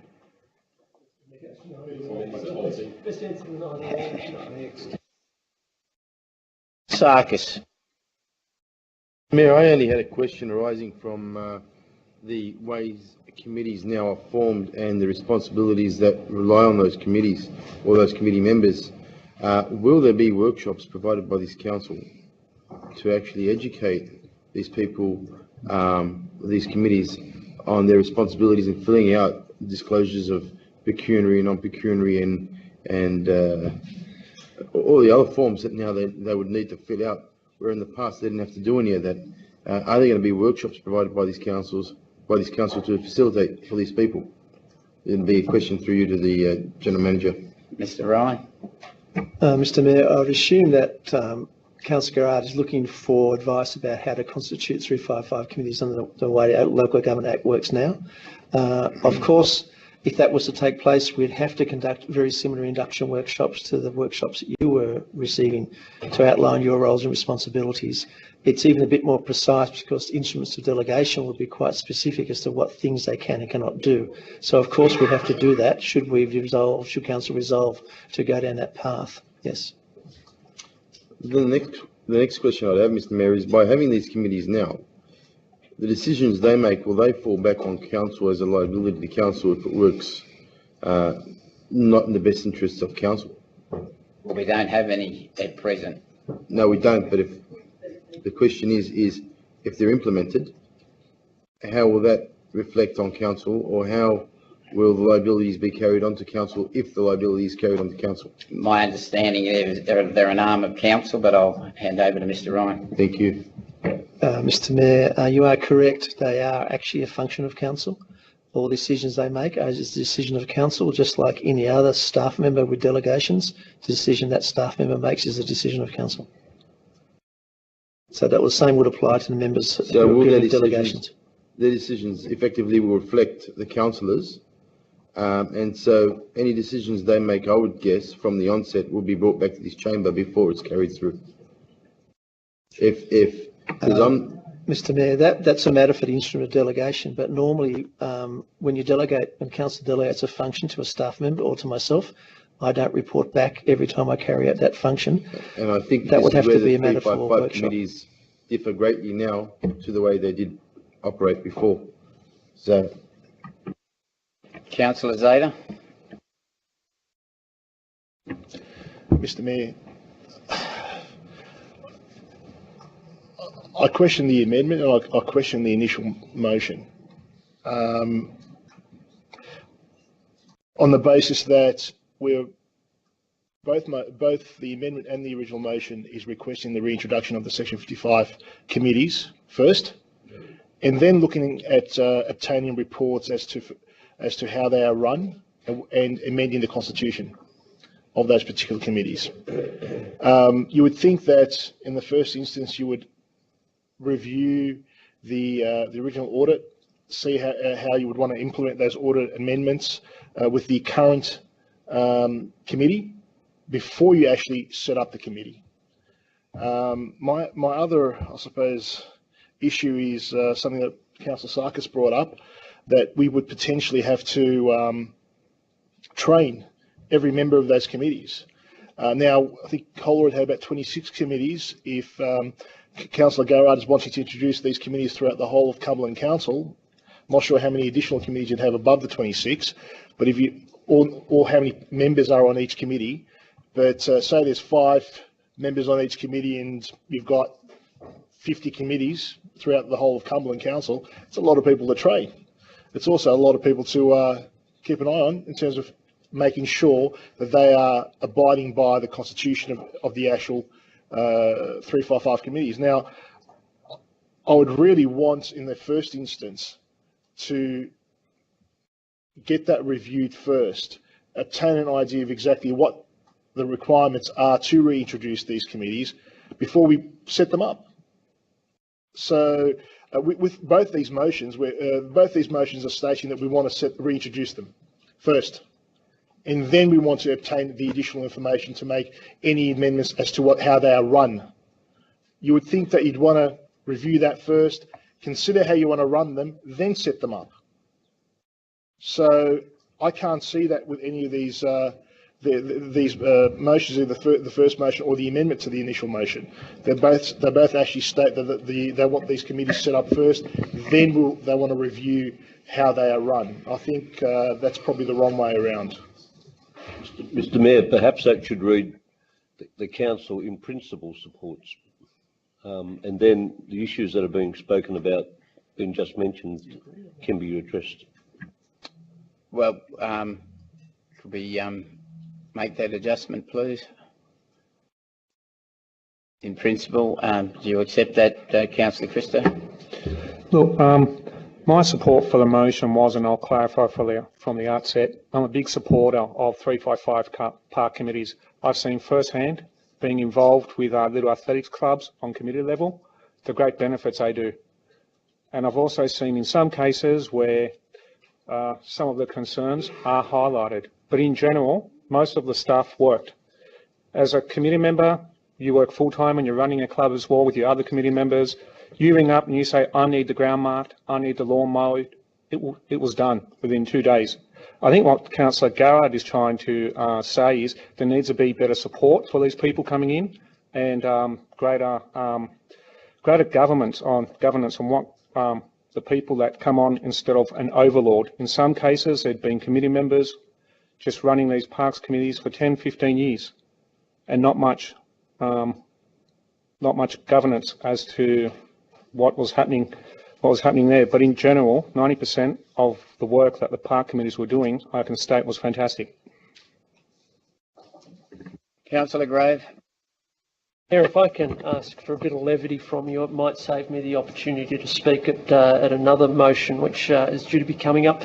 Look, with respect to the 355 park committees, the former Holroyd Council had a reform agenda for the 355 parks committees, which I think it would probably be best to say it would implement in stages. I don't know if it was planned to be implemented in stages or whether it was just we're going to move them forward 2 steps this year, 2 steps the next year. And when we sought to implement those reforms, it was always an ongoing process. It was always difficult, and it was always disruptive to volunteers who'd put an inordinate amount of time and love and tears into the administration of their Parks Committee. With respect to the future of Parks Committees, I would probably contend that even if you took the acts of our predecessor, our immediate predecessor, out of the equation, I think it would be fair to say that even in the former Holroyd LGA, and I dare venture a guess that it's possibly the case with the former Parramatta LGA, that there are less parks committees in operation today than there were 20 years ago. And because I can certainly confirm that in the Greystanes ward, we have less parks committees operating today than we had 8 years ago. Well, today being 2016, those arrangements. And I think it's probably worthwhile having a discussion with the community. I think there are going to be a number of collection of sporting teams who do want their 355 in place. I know that in the Greystanes ward there are going to be at least some stakeholders, the AFL being one of them, who quite enjoy not being part of a 355 committee and would prefer to deploy their man hours to administering a sporting team rather than administering relations with other sporting stakeholders on that pitch or on that general precinct.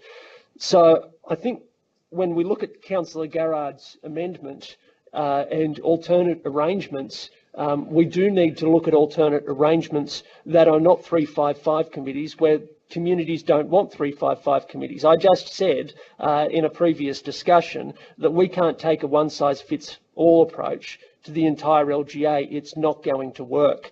And what I'd suggest with respect to what Councillor Garrard is saying around alternatives is that the new framework, with respect to the new framework, Cumberland Council has stuffed it up. Right, before the election, I spoke to a number of sporting stakeholders in the Greystanes ward, people I've known for the last 8 years. I asked them, what do you think of certain candidates' pledge to bring back the 355 committees? Do you think I should do that too? I could not get a hard yes out of any of them. But what I could get is, how do you think things are going right now? Every time I asked, how do you think things are going right now, I lost the next half an hour with complaints and criticisms and some pretty shocking feedback from volunteers who, love their team, love their sport, so something has happened in that customer service and that transition and that implementation phase, which this body needs to look at, whether it's 355s or not, because there'll be communities at parks which don't have parks committees, haven't had parks committees for more than a decade, but they'll be feeling the pinch too. And I would hope that, with respect to Councillor Garrard's amendment, we're probably looking to a better framework for them too, because I don't see parks committees setting themselves up at every park from Baralla through to Toongabbie. And I don't think that's Councillor Lake's intention. I think she just wants the old ones back, from what it sounds. I'm not sure we'd get all the old ones back, but with respect to that other arrangement, we need a reform agenda there because it's not responsive to what our community's looking for. Councillor Grove, further discussion? Just in relation to the amendment, Mr Mayor, I'd be prepared to accept the amendment if it was a paragraph 9 and if it said, in the areas of Cumberland Council where there is not currently a 355 committee. That Council in principle supports the reintroduction of Section 355 committees throughout the area of Cumberland Council and request a report be obtained on possible alternatives for the management of council facilities, including parks, in areas where there is currently not.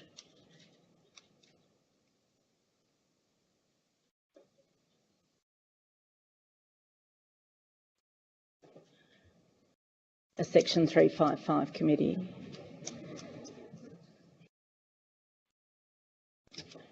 I don't know if that's acceptable to the mover, but I would be prepared to weave that into my motion. Councillor Garrard. My only concern is when you go back to paragraph 2 of the motion, it talks about the committees that were in operation as of the 30th of June 2017. And I've got some concern with the committees that were in operation at that point in time. And I think we should be trying to reform the process. And quite frankly, there'll be some, I don't see these committees being on every piece of parkland from one end to the other of the council area. Part of the consultation would be, does your community want to have a park committee, right?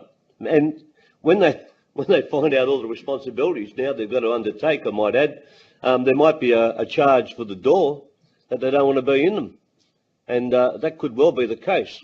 But there will be those park committees, those people who do want to participate under a new set of rules, a new set of guidelines.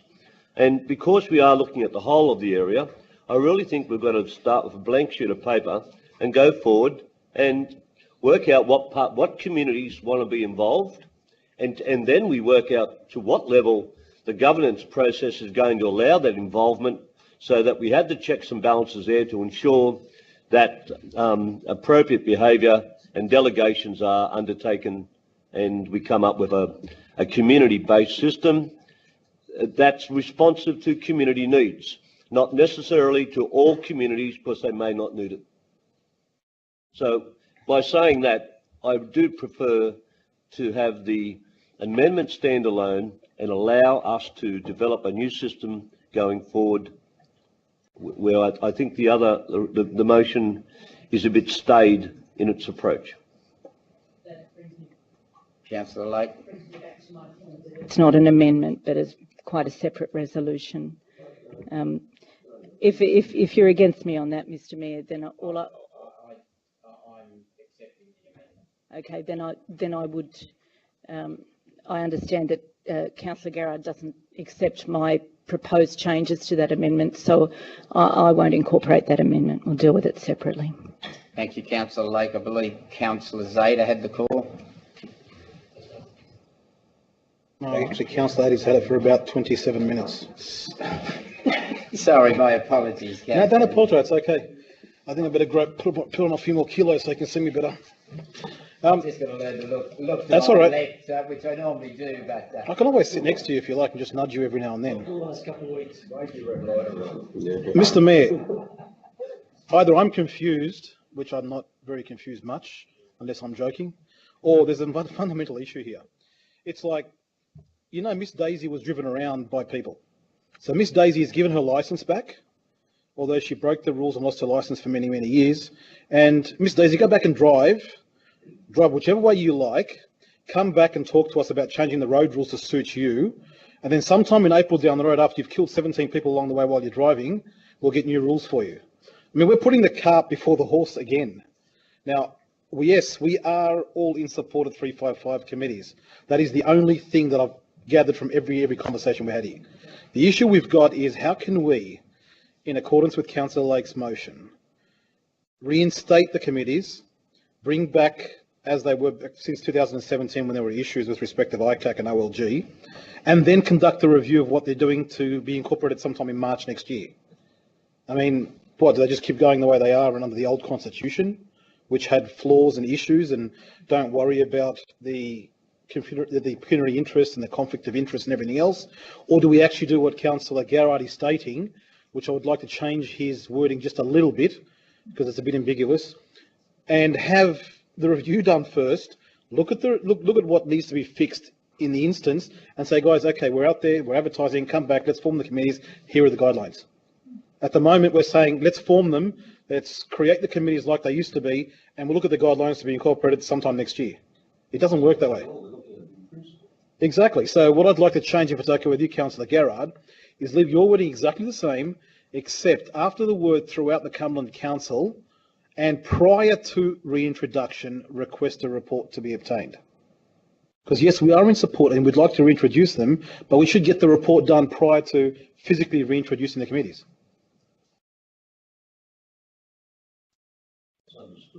I know it's understood, but unfortunately, in our experience on council, and Councillor Campbell can state that, words can be changed to suit whatever needs you want. No, I don't disagree with you, but I mean, it's just making it confirm that's exactly what you want. Well, unfortunately, we had to. I take it that Councillor Garrard has rejected your... I don't know. She's saying... Thank you. Well, thank you, Councillor Addy. Thank you. I believe I have Councillor Sarkis. Councillor Sarkis, are you wishing to speak? Oh, I thought you did. My apologies. Okay, all right. Any further comments, Council? I'd like to reply to some of the arguments that have been put on the other side. If I may, you do have right of reply. But I have a right at any time, do I not? I have a right at any time during the debate, do I not? Do. Yes. All right, councillor Lake. Thank you. You're talking about a report coming back on possible alternatives, but I don't think any of you, with respect, have actually read the auditor's report. Now, if you go back as to what happened earlier this year, it was decided by the administrator that he would review all committees. He determined that in order to go out and audit some of the committees, the auditor, in the end, only audited 6 of them. 6 out of 26. What is auditing? Councillor Garrard.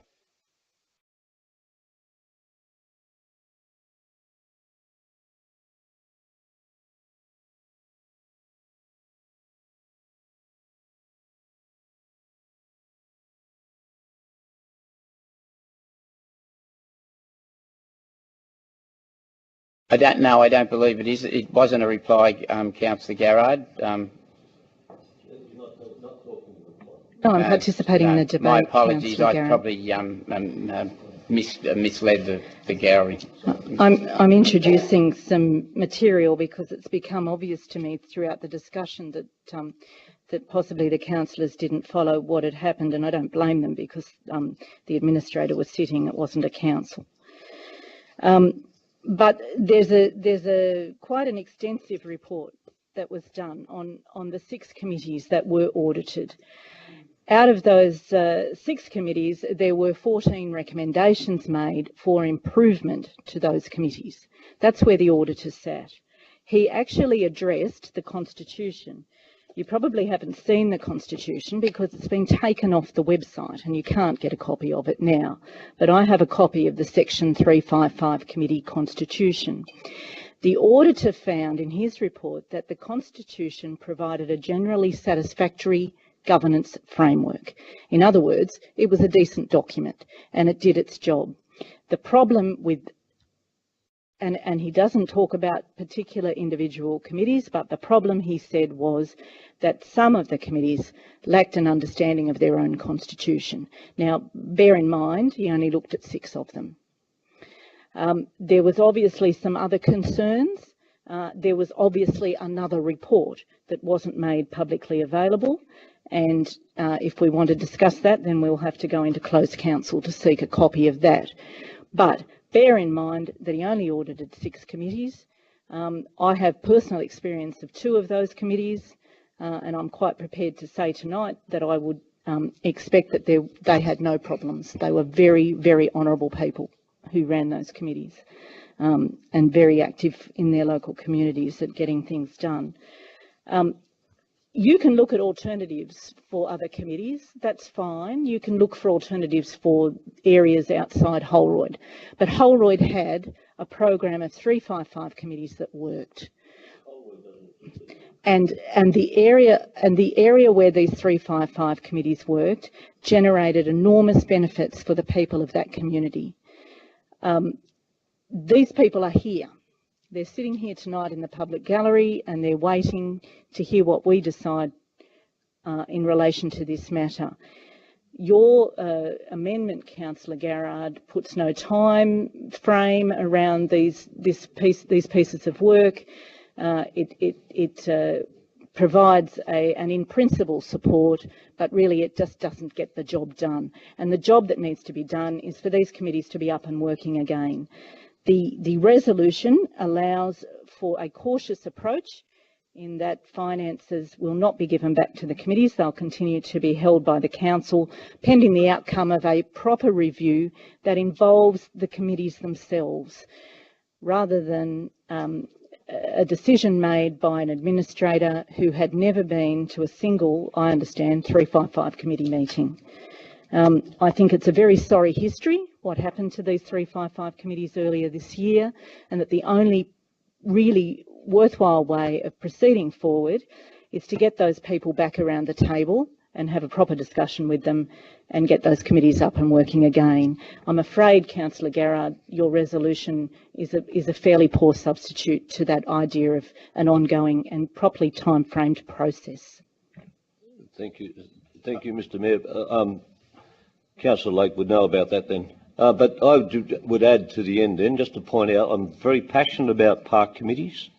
And I'm not trying to slow the process up. And if anyone in the gallery is concerned that this is a go slow exercise, as a matter of urgency, should be put towards at the end of the amendment. This is certainly not an exercise in going slow. I appreciate that we need to do it correctly. I am concerned about the other report that's not on the table, and there's probably good reasons why it's not on the table. But then there's also a lot of councillors around here who haven't worked with 355 committees before, and this whole exercise is a matter of not only educating the community that'll be part of these committees, it'd also be part of educating the councillors around their operation. And I think, as I say, start with a clean sheet of paper and get it right. Councillor Zada. Mr. Mayor, again, I'll reiterate that we're, well, firstly, let me just mention, Councillor Lake stated that 6 out of the 26 committees were audited. Well, generally, with an audit, they choose a sample and they audit that sample. They generally do not audit every single committee. It's just not cost effective. It's just not cost effective, and you generally do not expect every single committee to be audited in that respect. So let's just keep that in mind. So just moving forward, your motion, or the motion that's been put forward to us, again, is asking us at point 1 to restore the committees as they were. As they were meant, per the audit findings, that there were issues. There were 14 individual issues that were noted in that audit report. By restoring them to how they were, those 14 issues potentially may still continue until you go down all the way down to your point 5.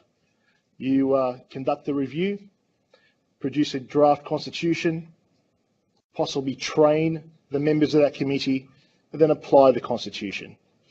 Would it not be a more appropriate option to have number 5 as the first point?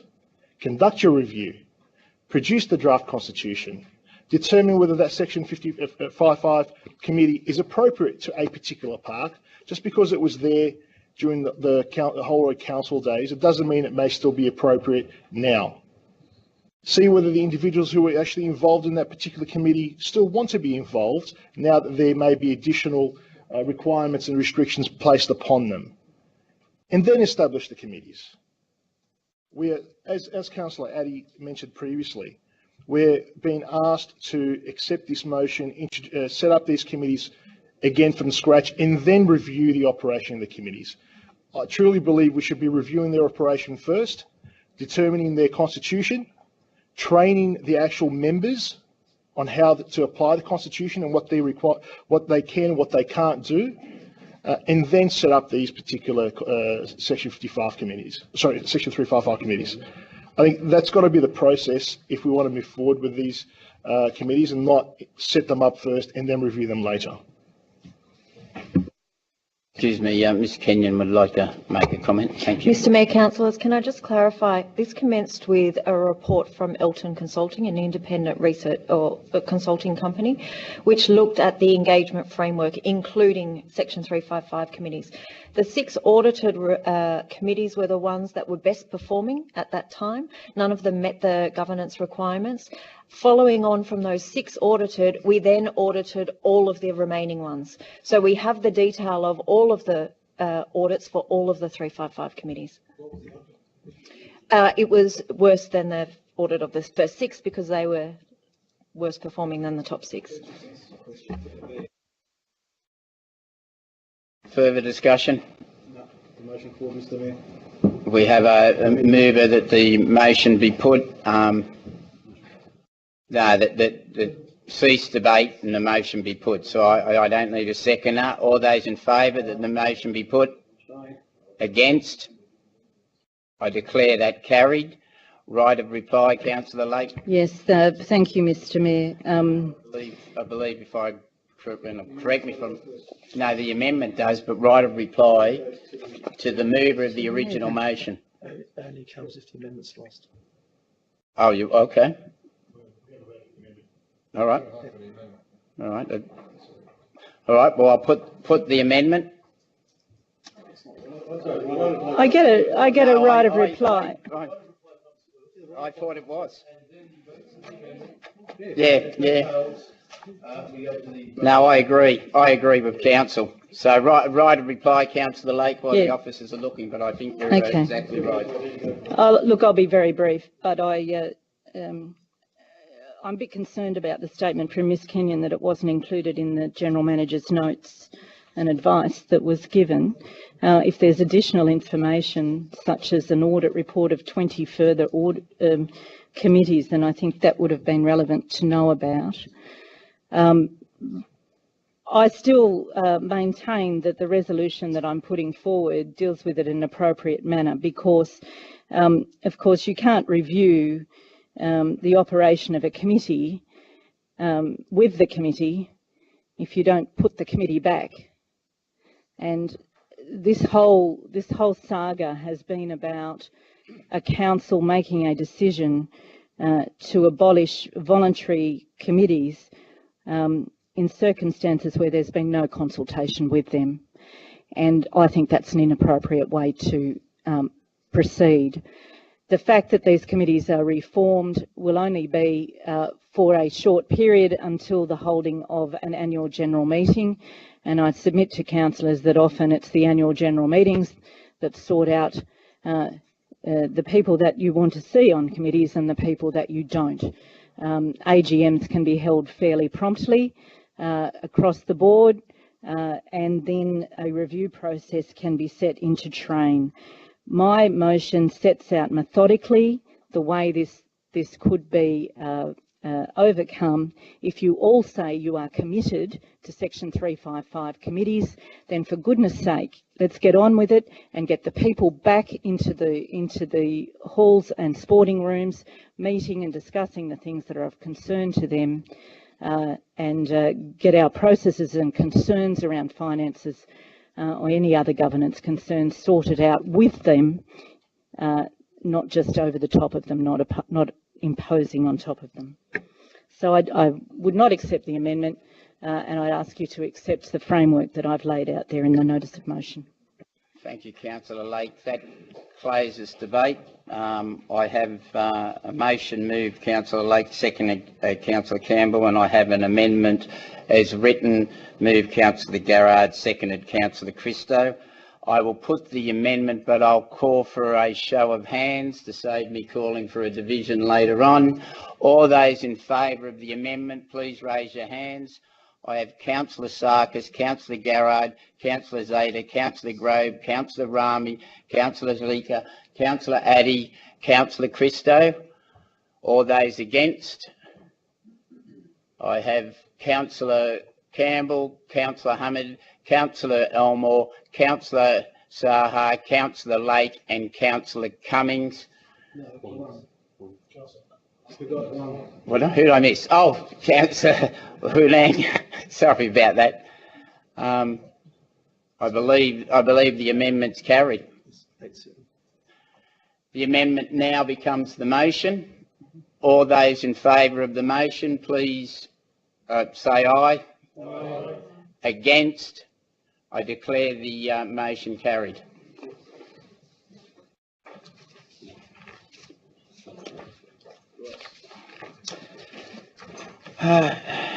Council item 171/17, Councillor Grove and Councillor Lake. Councillor Grove. Thank you, Mr. Mayor. When I originally moved the motion, it was in conjunction with Councillor Lake. I wasn't aware that I was the first one. I do have an amendment I'd like to put, which may make me more suitable to stand up and charge off. I just wanted to check, Councillor Lake, you expected me to be first up for this one? You're comfortable for me to formally move it? You signed the motion. Good. Not a problem. She wrote it, that's all. But I'll be writing an amendment to that. As I do that, I wish to table a document.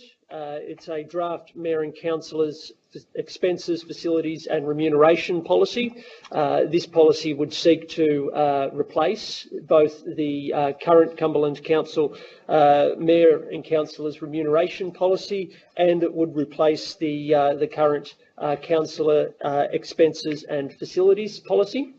So I will make a copy of that available as soon as I've finished speaking.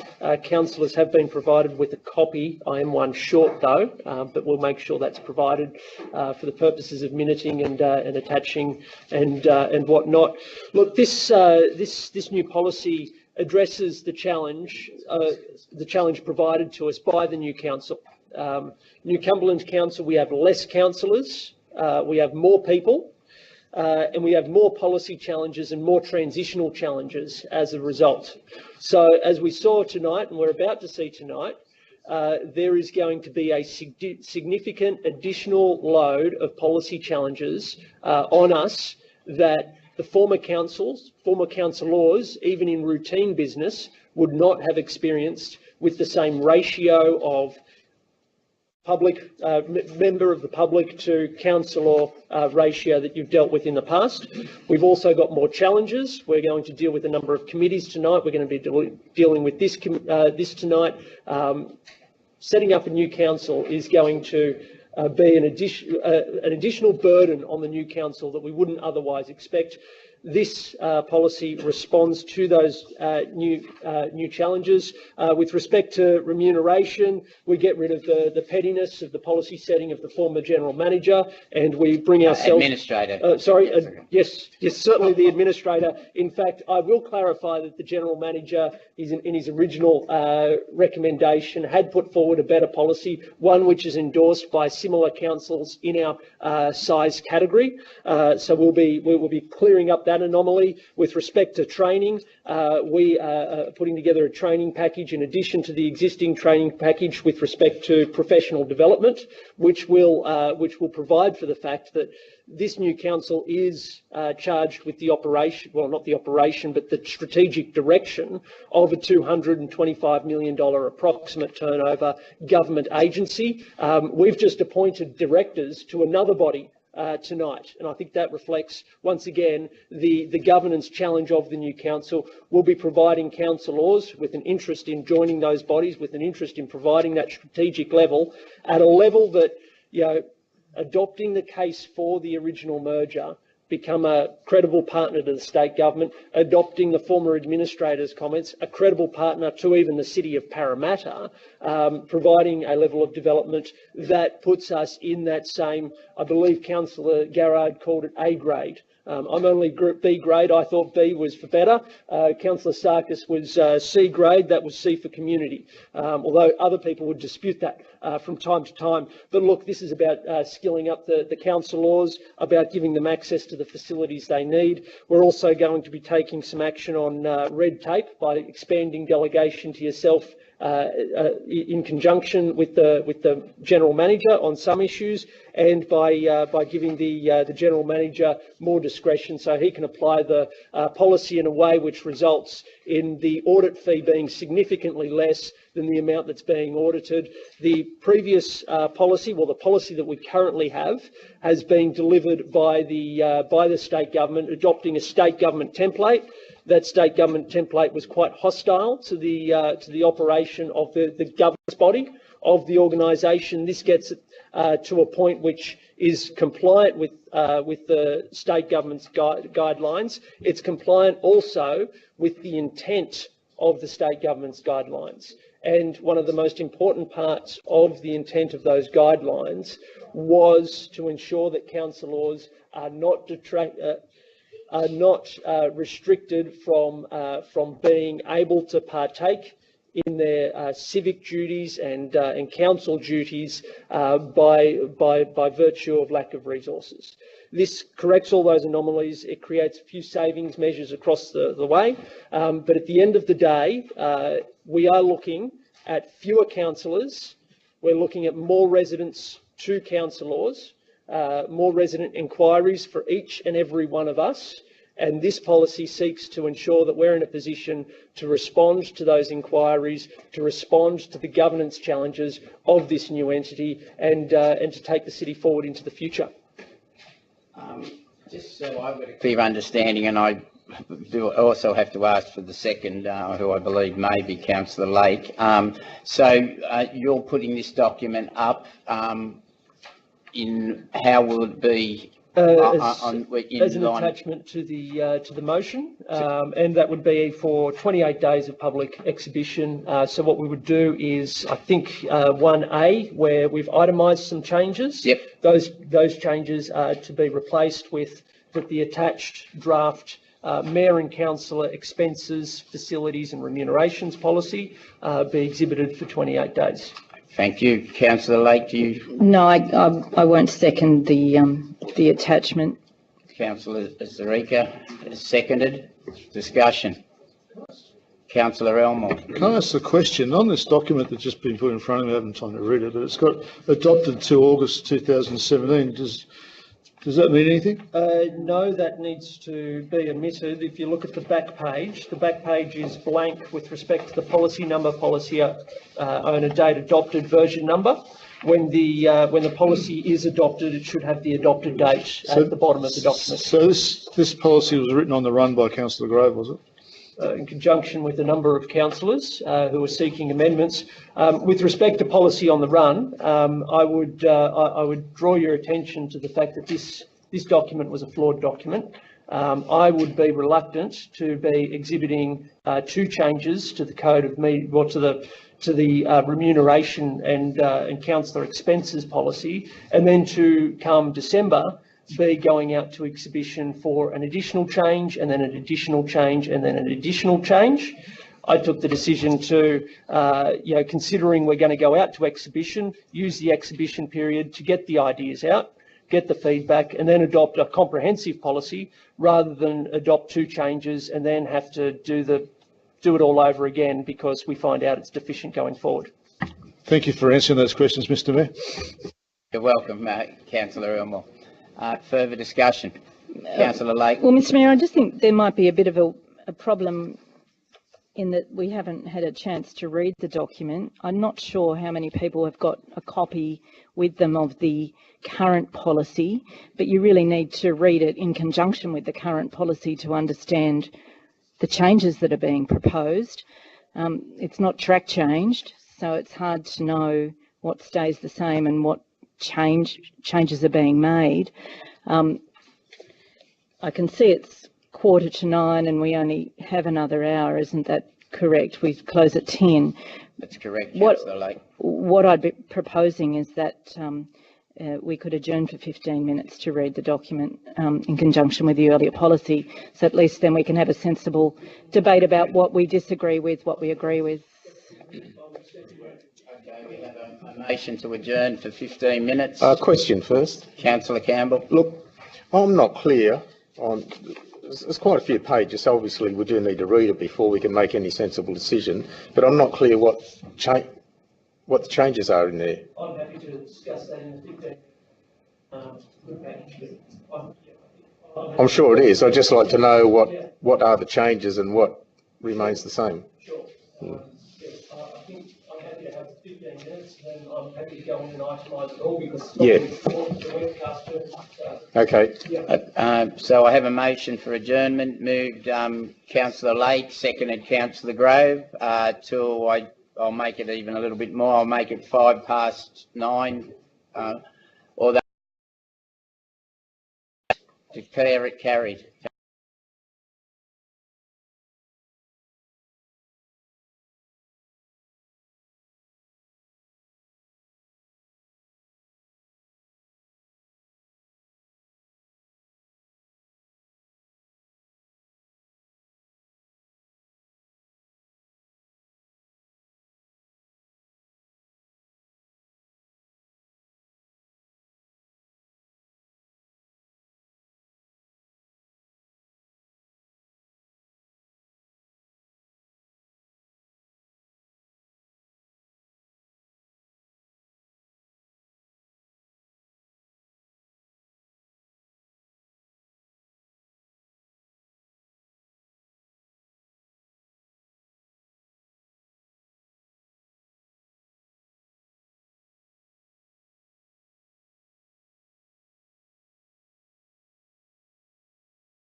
Councillor Elmore, those in favour?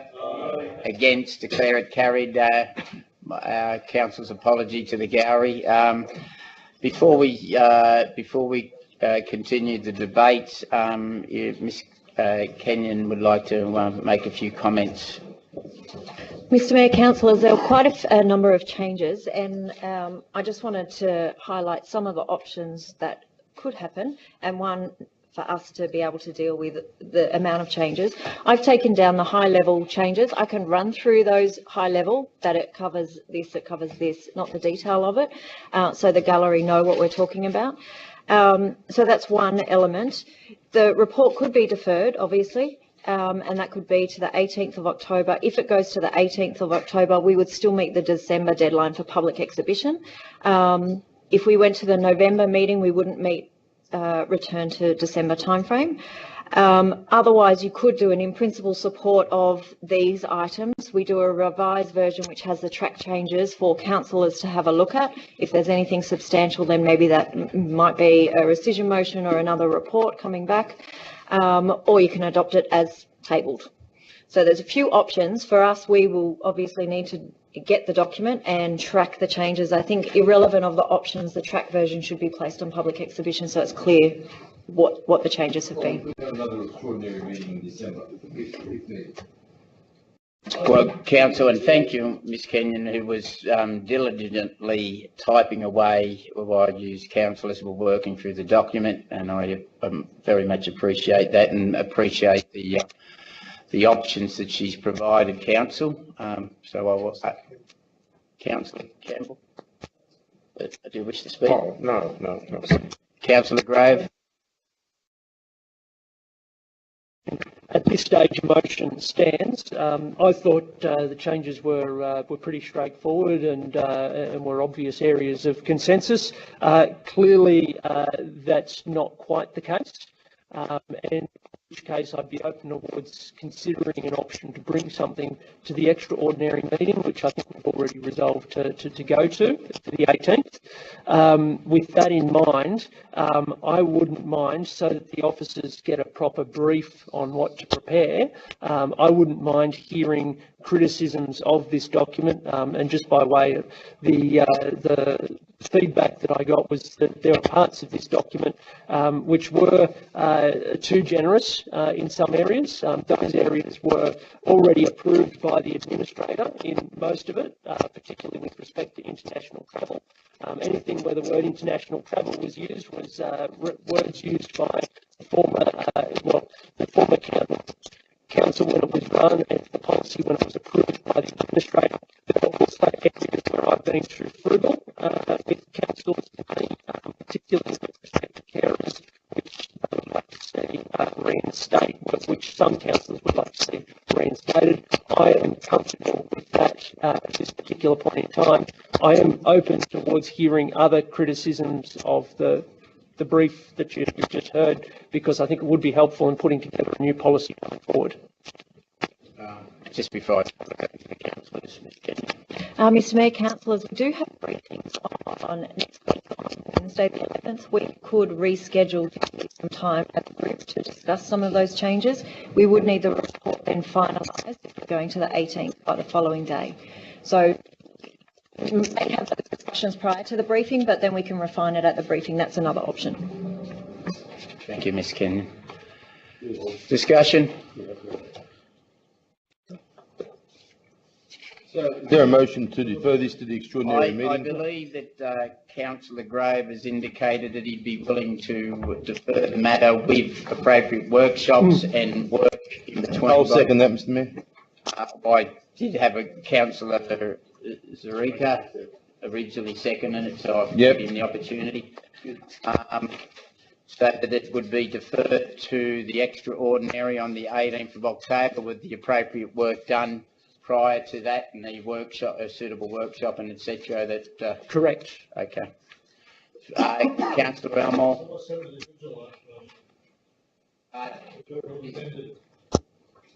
So this is all being referred to a workshop at this point in time, and it will come back to council on the 18th.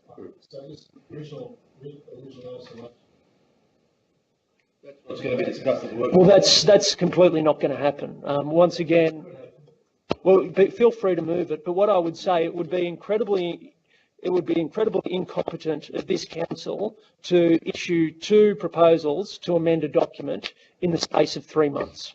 Thank you for answering the questions, Mr. Mayor. Mr. Mayor, you know what? I haven't used my speech yet. Now that I've come back in, and I'd hate to say that, considering that we had a motion which was policy on the run, like the other motion, which was also policy on the run, to vary 2 items. And when the document needed significant change in order to properly reflect the needs of our community and the needs of our councillors in responding to the community, I think that when we're in that space, if Councillor Elmore wants to move a motion amending 2 line items in a document and then go through and 2 weeks later send out something else for another 28 days, well, by all means, let's have more committees and let's have more briefings and let's just slow up the process. It's not a good space for us to be in. I think we should look at this as a whole at the briefing and proceed according to the agreement of the council. I don't wish to move another motion, but this motion that the general manager received some time ago is. The amendment is completely different, so I just wonder why Councillor Rosgrove put this motion forward in the first place if you come up with this document. I don't think I've answered that question 3 times before. I think you have. This is why I put forward the additional councillor development in this program, because getting the comprehension level right is important for 225 agency. Thank you for answering the questions, Mr. Mayor. Thank you, Councillor Elmore. Is there any further discussion? Council, are we clear on what we are voting on? That the matter will be deferred to the extraordinary meeting of the 18th of October. With suitable workshops and contributions by our councillors. If that is the case, I'll put the motion. All those in favour? Against? I declare it carried.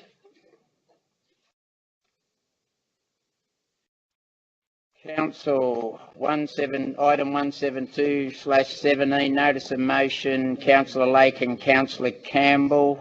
Councillor Lake. Thanks, Mr. Mayor. I'll move this motion. It's not 355 committees this time, it's advisory committees.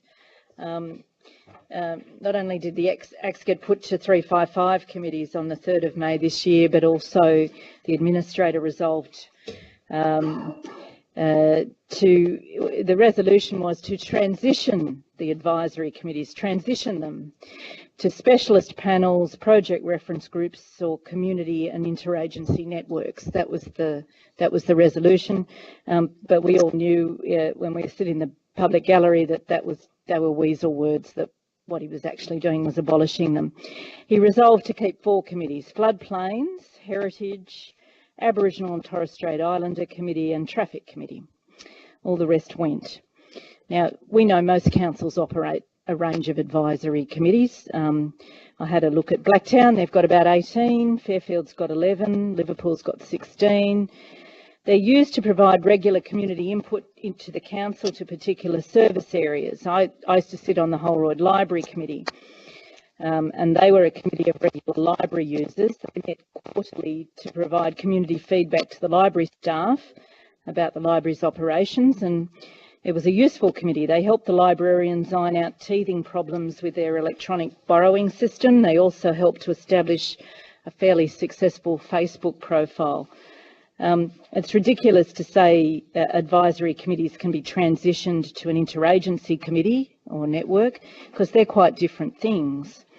An interagency network are meetings of service providers, such as when council staff meet on a regular basis with other government and non-government agencies to discuss their provision of services.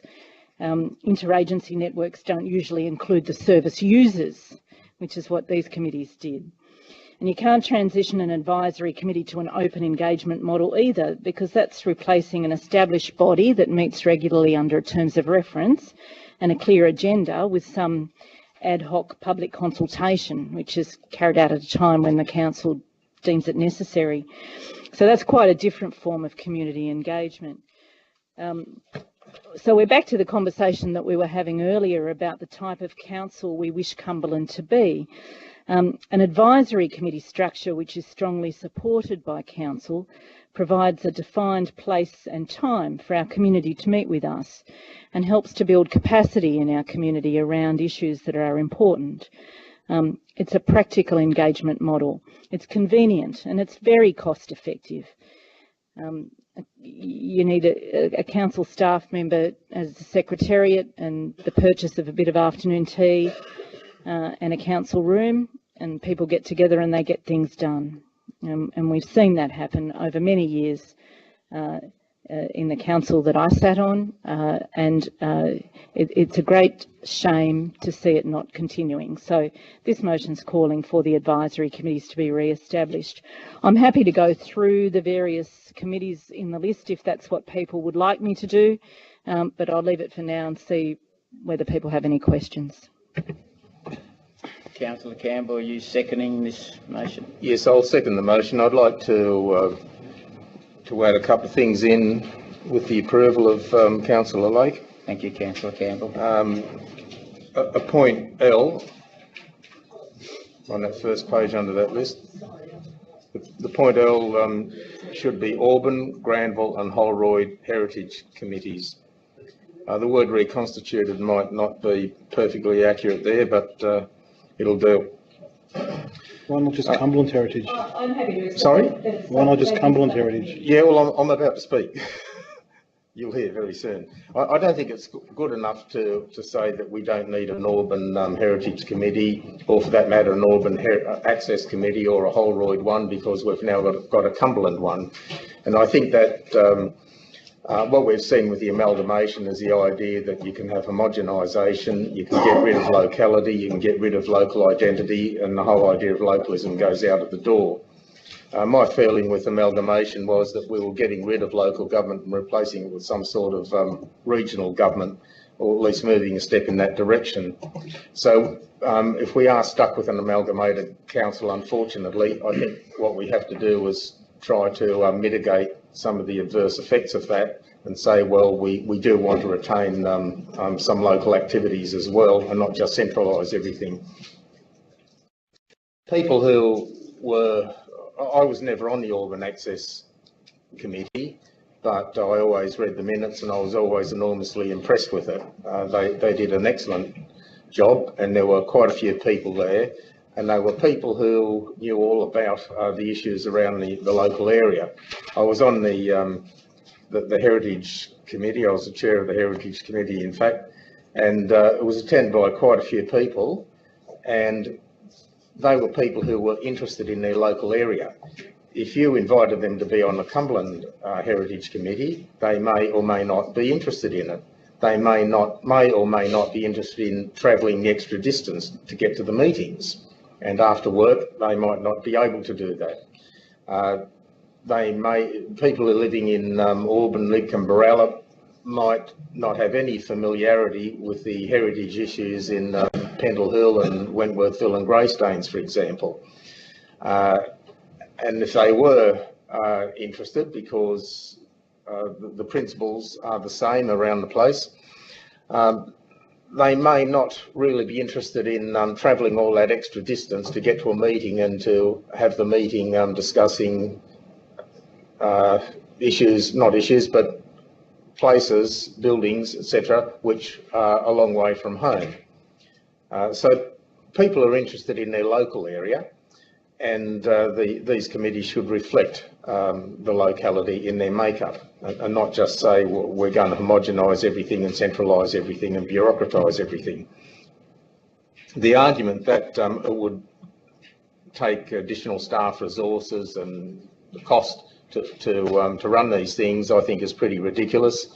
With amalgamation, the government assured us there wouldn't be loss of services. Getting rid of committees is getting rid of a service, but it's also getting rid of a committee which is set up to service the community. It's not a committee which takes, it's a committee which gives. And council should be subsidising and encouraging people who are prepared to volunteer their time for the good of the community. And if people are more likely to do that at a local level, then let's allow them to do that. So I've just been speaking really with an eye on the heritage and access, because they're the ones that I'm most have most experience with, I guess. But the principle is the same. You do things locally. And we were talking earlier this evening about Diwali, that whole discussion, and it was very interesting to hear a number of people discussing the importance of maintaining the distinctive characteristics of each of our suburbs. And I think Councillor Grover was who said a bit about that, but other people touched on it too. And I think that's something to be encouraged, that we look at our various suburbs and highlight the distinctive characteristics of them, and that goes to heritage and access as well. Thank you. Further discussion? Yes. Sorry. Oh, excuse me, Councillor Garrett, Councillor Campbell, Councillor Garrard. Oh, my apologies. My apologies to Councillor Garrard. Councillor Addy, you have the call. I've got to sit in front of you to see you. I thought he was a cricket umpire for a second. There's no microphone there. Let me switch it off. Mr. Mayor, just through you to the General Manager. Look, I don't have an issue with committees. I like committees, not all of them, but some of the committees. However, there are some comments made by the General Manager here that state that we do not have the resources, nor are these committees budgeted for. And I know that Councillor Campbell made a statement with respect of what the government stated for services. It's all well and good that the government says you're not going to lose services, but if this particular council does not have a budget, nor staff resources or allocation for these committees, how are we going to get around that particular issue first before we go and adopt these committees? Mr. Ryan. Ms. Kenyon. We'll do that first. Mr. Mayor, councillors, with any matter, councillors can make amendments to the budget through quarter reviews. If you look at these committees, if you estimate a committee is 2 hours, staff member would obviously need 4 hours, 2 hours to attend, prepare minutes, all of that sort of thing, depending on how often they meet, whether it's 4 times a year, whether it's monthly, all of those considerations need to be taken into account. So no, with our current FTE structure for governance committees, we don't have the capacity to resource these committees. However, that's a decision for council. I appreciate that and I understand how that works. However, it doesn't answer my question. If we do resolve tonight to have these committees, can you allocate, can you find, or do we have to amend the budget first, or does this resolution amend the budget, which do we have the money for and the resources for to actually continue with these committees? That is the question. Ms. Kenyon or Mr. Ryan? Mr. Ryan. The budget would need to be amended to allocate funds to fulfil this, as well as the budget would have to be amended to allocate funds for the staff resources to service these committees. And that would require a separate resolution of council. So then I take it that in addition to this resolution that Councillor Campbell has placed here, you would also have to have a notation to amend the budget and allocate resources from the council staff to continue with this. Is that correct? Mr. Ryan. If council was to adopt this tonight, I would undertake to assume that the quarterly adjustment, we'd have to make changes to the budget to fulfil council's desire to staff these committees and find the money from other parts of council. So then I ask Councillor Campbell to amend the motion to include that. It is Councillor Lake. Sorry, Councillor Lake, my apologies. I thought it was Councillor Campbell who spoke. Councillor Lake to amend that, of course, if Councillor Campbell agrees. And having said that, I'd also like to make a couple of changes if that does go through, in that any person who was a member of these committees in the past, I don't believe that we should start entertaining the notion that bring back old, or at least show some favouritism to the older members. If we go out to the public, then it's open to everyone rather than specifically asking certain people to also put their interest in resuming their role. This is resuming involvement, which technically would say that, hey, we're giving you a free choice first before everyone else. I understand what you're trying to do. Yeah. What I'd rather see is actually remove that number 2 and just have everyone from the public go in and ask to be a member, and then we can choose who these members are. That's the first change. The second change is, instead of reporting back to council once every 6 months, I'd like to see a report back to council quarterly in accordance with the actual meetings themselves. Because I know in the past, and the General Manager does make some comment there, that there are some committees that either never met or met once every 2 or 3 years, or just didn't do anything at all. So if we are going back to the committee structures, which hopefully we will, I would like to see more accountability for the actual committees, rather than just another place where someone can go and have a meeting and then just falls by the wayside. So those are the 2 changes I'd like to have, if you're okay with it, is remove number 2, let open, so that whoever wants to come on board apply, rather than singling out certain people, which looks a bit biased or a bit favouritism towards certain people. And 3, change it to a quality report in accordance with the quarterly meeting. Second that. Well, I've got to see if they will accept that or not. And Councillor Lake, would you accept that? Yeah, I'm comfortable with those changes. I think that people who are members of the committees, if they were keen to get back on board, they would apply. They would apply, of course. So I'd also like to see if you want to make a change to the budgetary section of the motion. Councillor Campbell. Point number 2 that you want to get rid of, that's not meant to just reconstitute the committee and to exclude other people, but no. I think it's a courtesy to notify people who we know were interested enough to be involved in the past that the opportunities are rising again. That's the way I see it.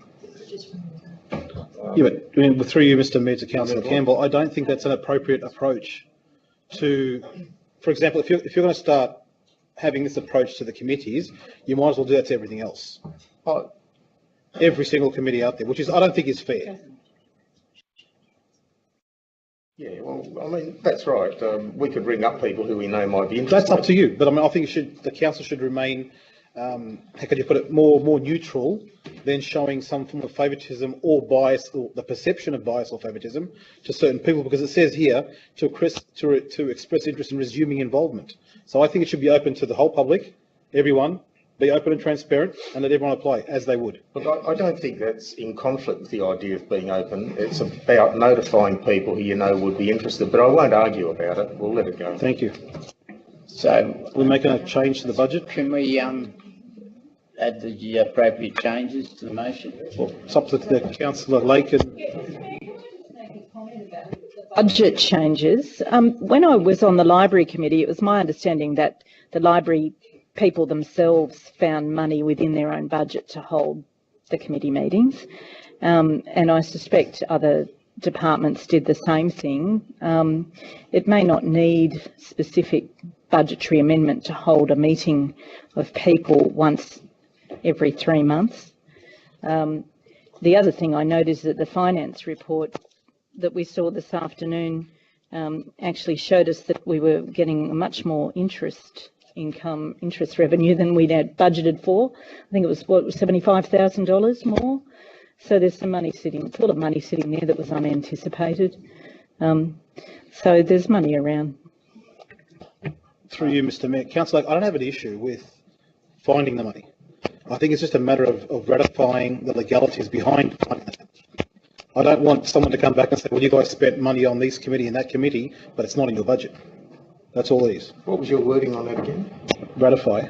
It's not up there, is it? No, I haven't put it in. I'm asking you whether you want to add that to the actual motion. Because if you don't, then I will.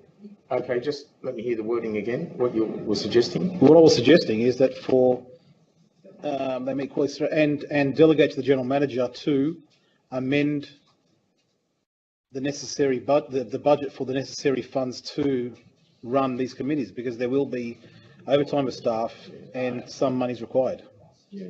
Thank you, Councillor Addy. Mr. Ryan.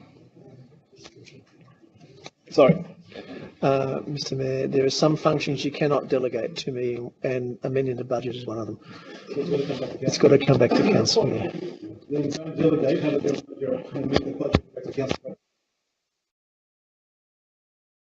Ms. Kenyon. Can I make a suggestion that that council consider funding the above recommendations through the quarter one adjustment, which will be coming in November. Because it will take us time to re-establish, to do an expression of interest process, to work through that. So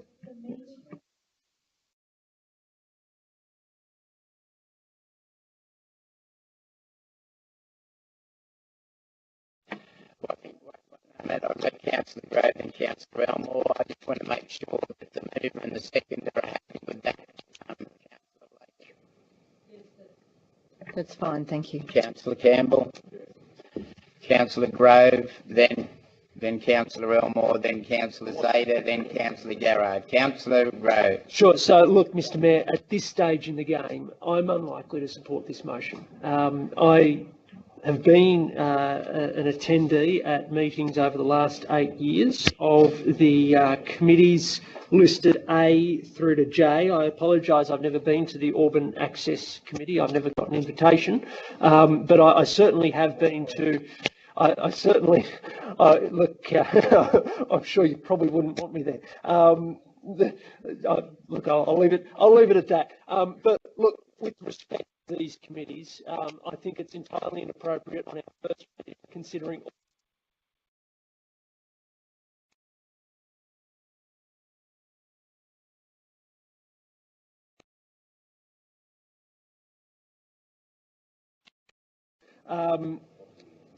Setting out which committees, and Councillor Lake has actually excluded a number of the former Holroyd committees from this list. And I would have to say my favourite committee, the Ageing and Disability Committee, for a start. No, you've got the Access Committee.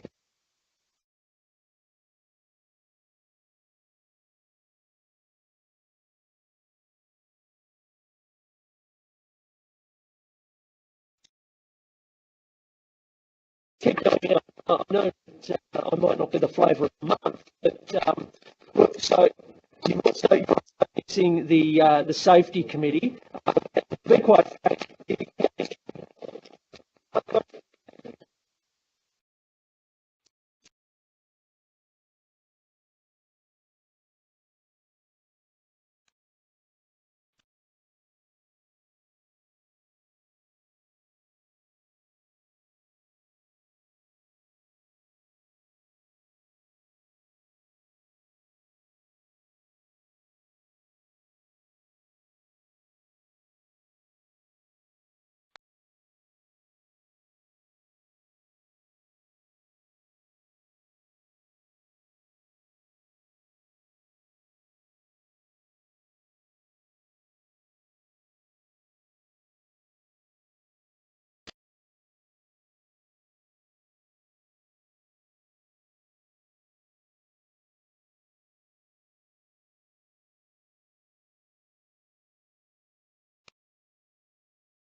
Council.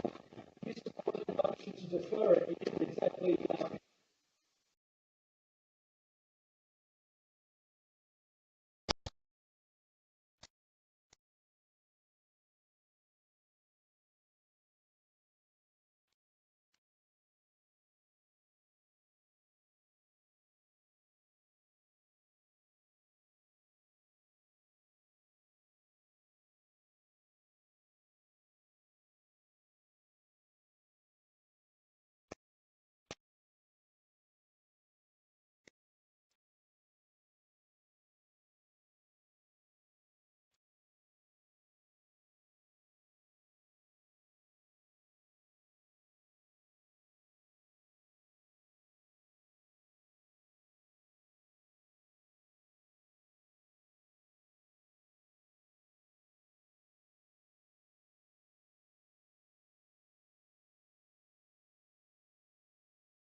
Thank you, Councillor Grove. Councillor Elmore, then Councillor Zeta, then Councillor Garrard. It's more of a question, Mr Mayor. There was some discussion earlier about the make-up of these committees.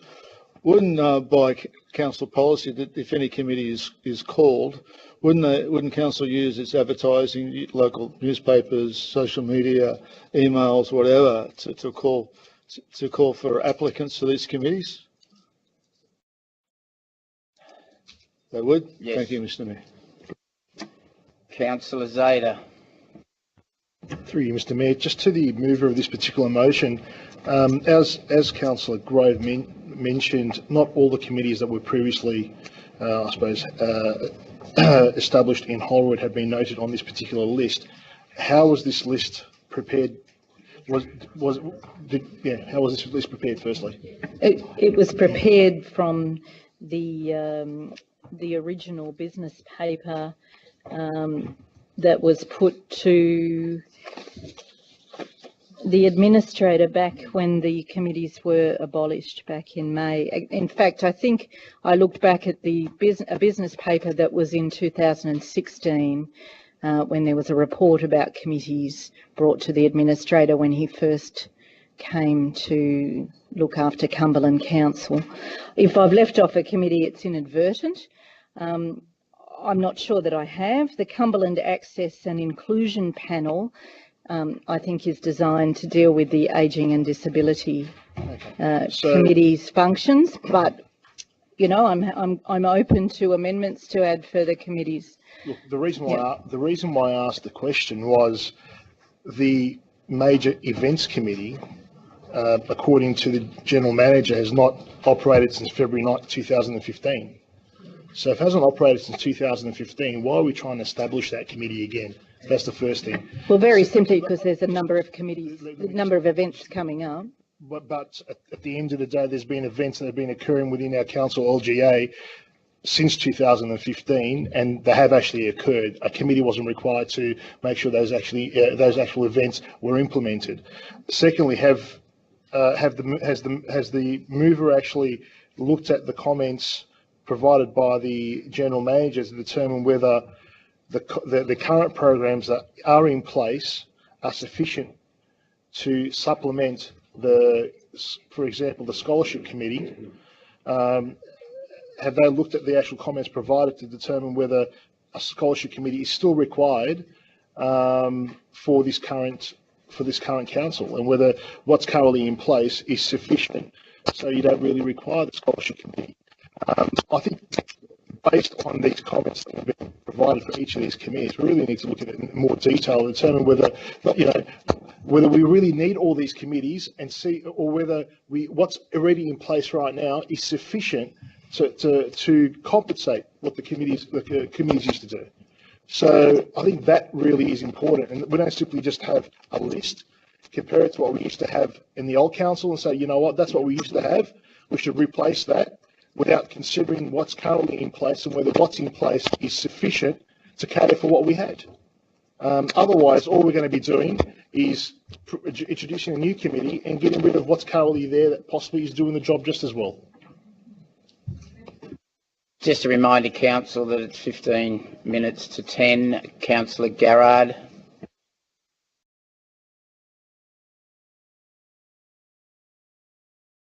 Might have existed under the Sherwood Prospect Council, quite frankly, that many years ago, because you know, when you look at these committees and you start to look at what used to be around 20 years ago, these are the names of committees you had then.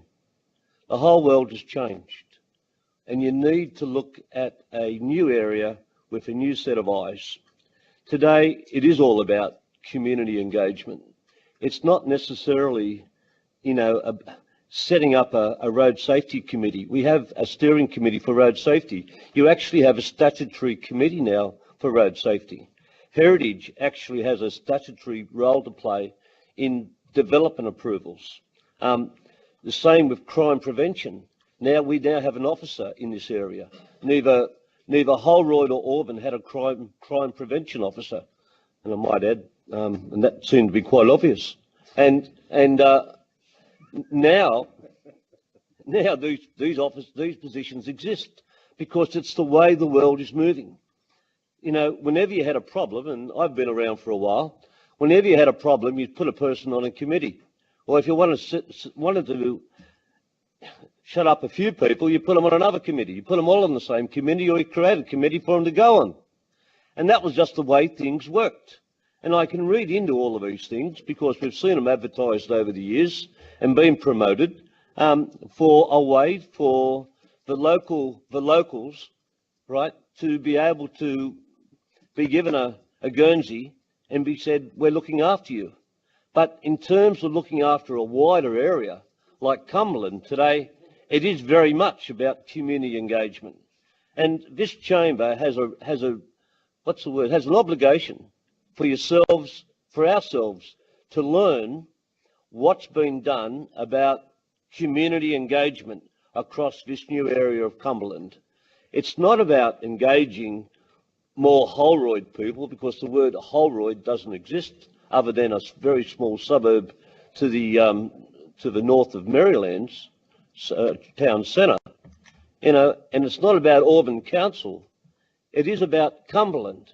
And how do you engage the organisations right across the broad breadth of this area of 72 square kilometres? We've done a lot of work, I understand, this organisation in the past 15 months in trying to come up with a model. That model is something we should be trying to learn as much about as possible. I understand that in June and July this year there were some 225 people attended from various agencies. Some 500 agencies have been involved in creating this engagement of which I speak. A number of the committees that did exist, their role has now been overtaken by other factors. An ambassador fund is now there to address perhaps some of the outcomes of the or objectives of the scholarship committee. We have an access and inclusion panel, people taken from various cross sections of the wider Cumberland area to come together to that takes the place of that access committee that's been spoken about. Going backwards is not the answer to going forwards. You know, that is history, and we should be forward-thinking and broad-minded enough to realise that we've got to leave some of our baggage behind before we can engage as many people across our council area as possible. But I'm more concerned as a councillor in learning what this organisation has done in terms of its preparation of a community engagement framework. We need to know that. If we don't get to understand that, we shouldn't even be discussing these matters before us today, because they all come together. There is new festivities that we're talking about. Tonight we spoke about Diwali, all right? We need to appreciate the way firstly, what makes up our Cumberland area, and then celebrate that diversity. And the committees that we have in the future and the type of community engagement that we pursue should be about increasing diversity. I'm afraid that if we just simply go back and adopt these committees, which are going to make a lot of people happy, but I don't think it's the way forward, and I don't think it's the future. It's not going to reflect the future. So, sadly, I don't support anything that's been moved tonight. I think it's the sort of resolution. It's the sort of resolution that should have been. Firstly, if we had have taken the time to have a workshop, and maybe the staff, Mr. Mayor, were going to do this, have a workshop around the community engagement plan, so that we would understand where the future lies. How can you determine? You know, how do you know where you want to go if you don't know how to get there, if you don't know where you want to go, right? And that's what we need to know. And there's the documentation before us spells it out. If we had gone down that track, we wouldn't have this resolution. And I'm willing to wait and see, and wait and learn, and then we'll wait and deliver. Thank you. Councillor Garrett, Councillor Sarika. Mr. Mayor, I propose that we put the motion as it stands, Any second? That's it. You moved to the motion, I'll second You that. move to put the motion? Yeah. All those, Second. I don't need a second. All those in favour that the motion be put? Aye. No. Against? No. I can't do it on the show of voices. Please raise your hands. All those in favour the motion be put? Put the motion. What's the motion? Those against? Against, I declare it carried. Right of reply, Councillor Lake. Yes, thanks, Mr Mayor. I've listened to what our councillors on the other side of the table have to say about committees, and I understand why they think they might be a little bit old-fashioned. I might be a little bit old-fashioned. I actually think things get done when you nominate an agenda and you have a venue and people come and they've got papers to think about, and you put people around the table who have a genuine interest in something, things get resolved. Councillor Garrard talks about we need to look to the future and we need to understand where this council wants to go with engagement in the future. Well, I think you can get some clues from the General Manager's advice to this motion, where he lists a whole plethora of new engagement initiatives. But if you have a look at those, they come down to things that don't really engage the community. What they're about is engaging other agencies, because what they're about is trying to shift a lot of responsibility away from the council to other non-government and government agencies, and these interagency committees are a great way of achieving that. If you look at the Local Government Act and the amendments that came through last August, there's lots of discussion about working in partnership to deliver services, working in partnership, creating initiatives with other agencies, and that's what they talk about when they talk about engagement. It's not engagement with the community. If you abandon the committees that were in existence earlier this year, then you turn your back on a lot of local people who have a lot of local knowledge, have shared their time and given valuable assistance over the years to local government in this area. I can't believe that you would sit there and say that Cumberland Council shouldn't have a library committee. We have 5 libraries. Are you telling me that our librarians wouldn't value an opportunity to sit down with people with some papers and go through issues that affect the day-to-day running of our libraries? Of course they would. Access committees. Access committees are different from the access and inclusion panel that's being mooted at the moment. The access committees would sit as subcommittees to that panel. The access committees are technical committees where they sit down with engineers with a budget and they work out practical things that they can do in the local area to improve access, things like curb ramps, building curb ramps or fixing up footpath areas that have high wheelchair use. They are very, very valuable committees. None of this is expensive. None of this is extravagant. It's just sensible ways to engage with the people that we represent on a day-to-day basis. We would be very arrogant if we thought that we could sit here and make decisions about this local area without having in-depth discussions with people in the area about where they see the direction of this council going. None of these committees are going to cause any difficulty at all. They worked, they operated, and they should be supported. They would be the foundation of things that could go on into the future. I'm not saying this is it. I'm not saying this closes the door on community engagement. I'm just saying that there was a few committees that were thrown out on the scrap heap unceremoniously this year. I think they were treated poorly. I think they've got something to offer, and I think we should bring them back. Thank you. That closes debate. All those in favour of the motion moved by Councillor Lake and seconded by Councillor Campbell, and I'll call for a division because I think it's going to be easier. Please raise your hands. Councillor Huan, Councillor Lake, Councillor Saha, Councillor Elmore, Councillor Hamid, Councillor Christo, Councillor Campbell and Councillor Cummings. Those against? Councillor Addy, Councillor Zarika, Councillor Rami, Councillor Grove, Councillor Zeta, Councillor Garrard, Councillor Sarkis. I declare the motion. And I said mine, that's right. I declare the motion carried. Council, I believe the last motion is redundant. Yes, it's withdrawn. So, going back to the agenda, we now, no more items? We don't have question, we don't do questions around. No. We're going to go around the table, Mr. Mayor. We've got to have questions without notice, surely. Questions on notice? All right, well, we'll start with Councillor Sarkis. Councillor Sarkis.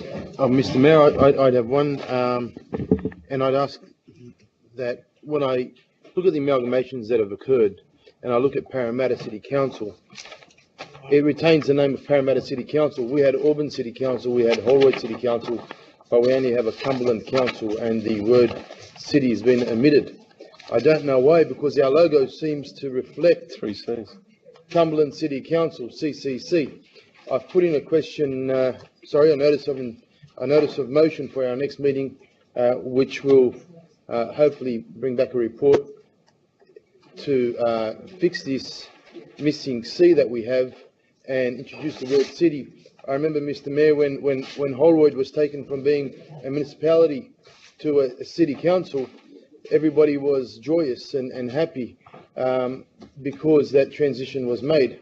Yet with this amalgamation, which made Holroyd a lot bigger, which made Cumberland a lot bigger, and which definitely made the Woodville ward of Parramatta a lot bigger. Yeah, it is. It is. It is. They've seemed to omit the word city. So the question that I put forward is, why was that done? I have put in a notice of motion for our next meeting, but if that can be addressed in the interim, that'd be great. Thank you, Councillor Sarkis. Councillor Garrard. Councillor Zeta. Councillor Grove. No, thank you. Councillor Rami. No, thank you. Councillor Zarika. No, Mr. Mayor. Councillor Addy. Councillor Campbell. Yes, I guess part question, part suggestion, more suggestion than a question. But can we have these changes arranged in such a manner that councillors can see each other? If I look down there and I want to catch someone's eye with this particular speaking, it's a bit hard. What is it? I'd rather we like that. I acknowledge that not all councillors necessarily want to see everyone else's face, but when you are communicating with people, being able to see them is part of it. So, change the table. Look on that, Mr. Mayor. If you remember the old, yeah, they kind of curved in, and so it addressed that very. I believe there is some modification which is going to be carried out. Mr. Ryan, would you like to suggest? Mr. Mayor, we are looking at extending the table to give the councillors more room. We can look at whether we can deflect it, but we'll get some quotes and come back to you about that. Councillor Christo, Councillor Hamid, Councillor Elmore, Councillor Saha, Councillor Lake, Councillor Huing. Council, look, I let debate go on. I'm more than happy if the spirit of the chamber is that way. I mean, technically, I was in breach of the code of meeting practice with the number of speeches. If we all keep cooperating, look, I'm more than happy. On a serious matter, I'd probably suggest we adhere to the meeting conduct. Well, let's, when we have our workshop, Code of meeting conduct. I'm more than happy if the councillors want to tighten it up. All right, but we'll have that discussion. That's right, yeah. Otherwise, every meeting's there's gonna be fruitless talk in some instances. Well, meetings once a week. Fine. Anyways, we'll work on that and see how we go. But thank you for that, councillors. Thank you, the gallery. I'll declare the meeting closed at 10:01.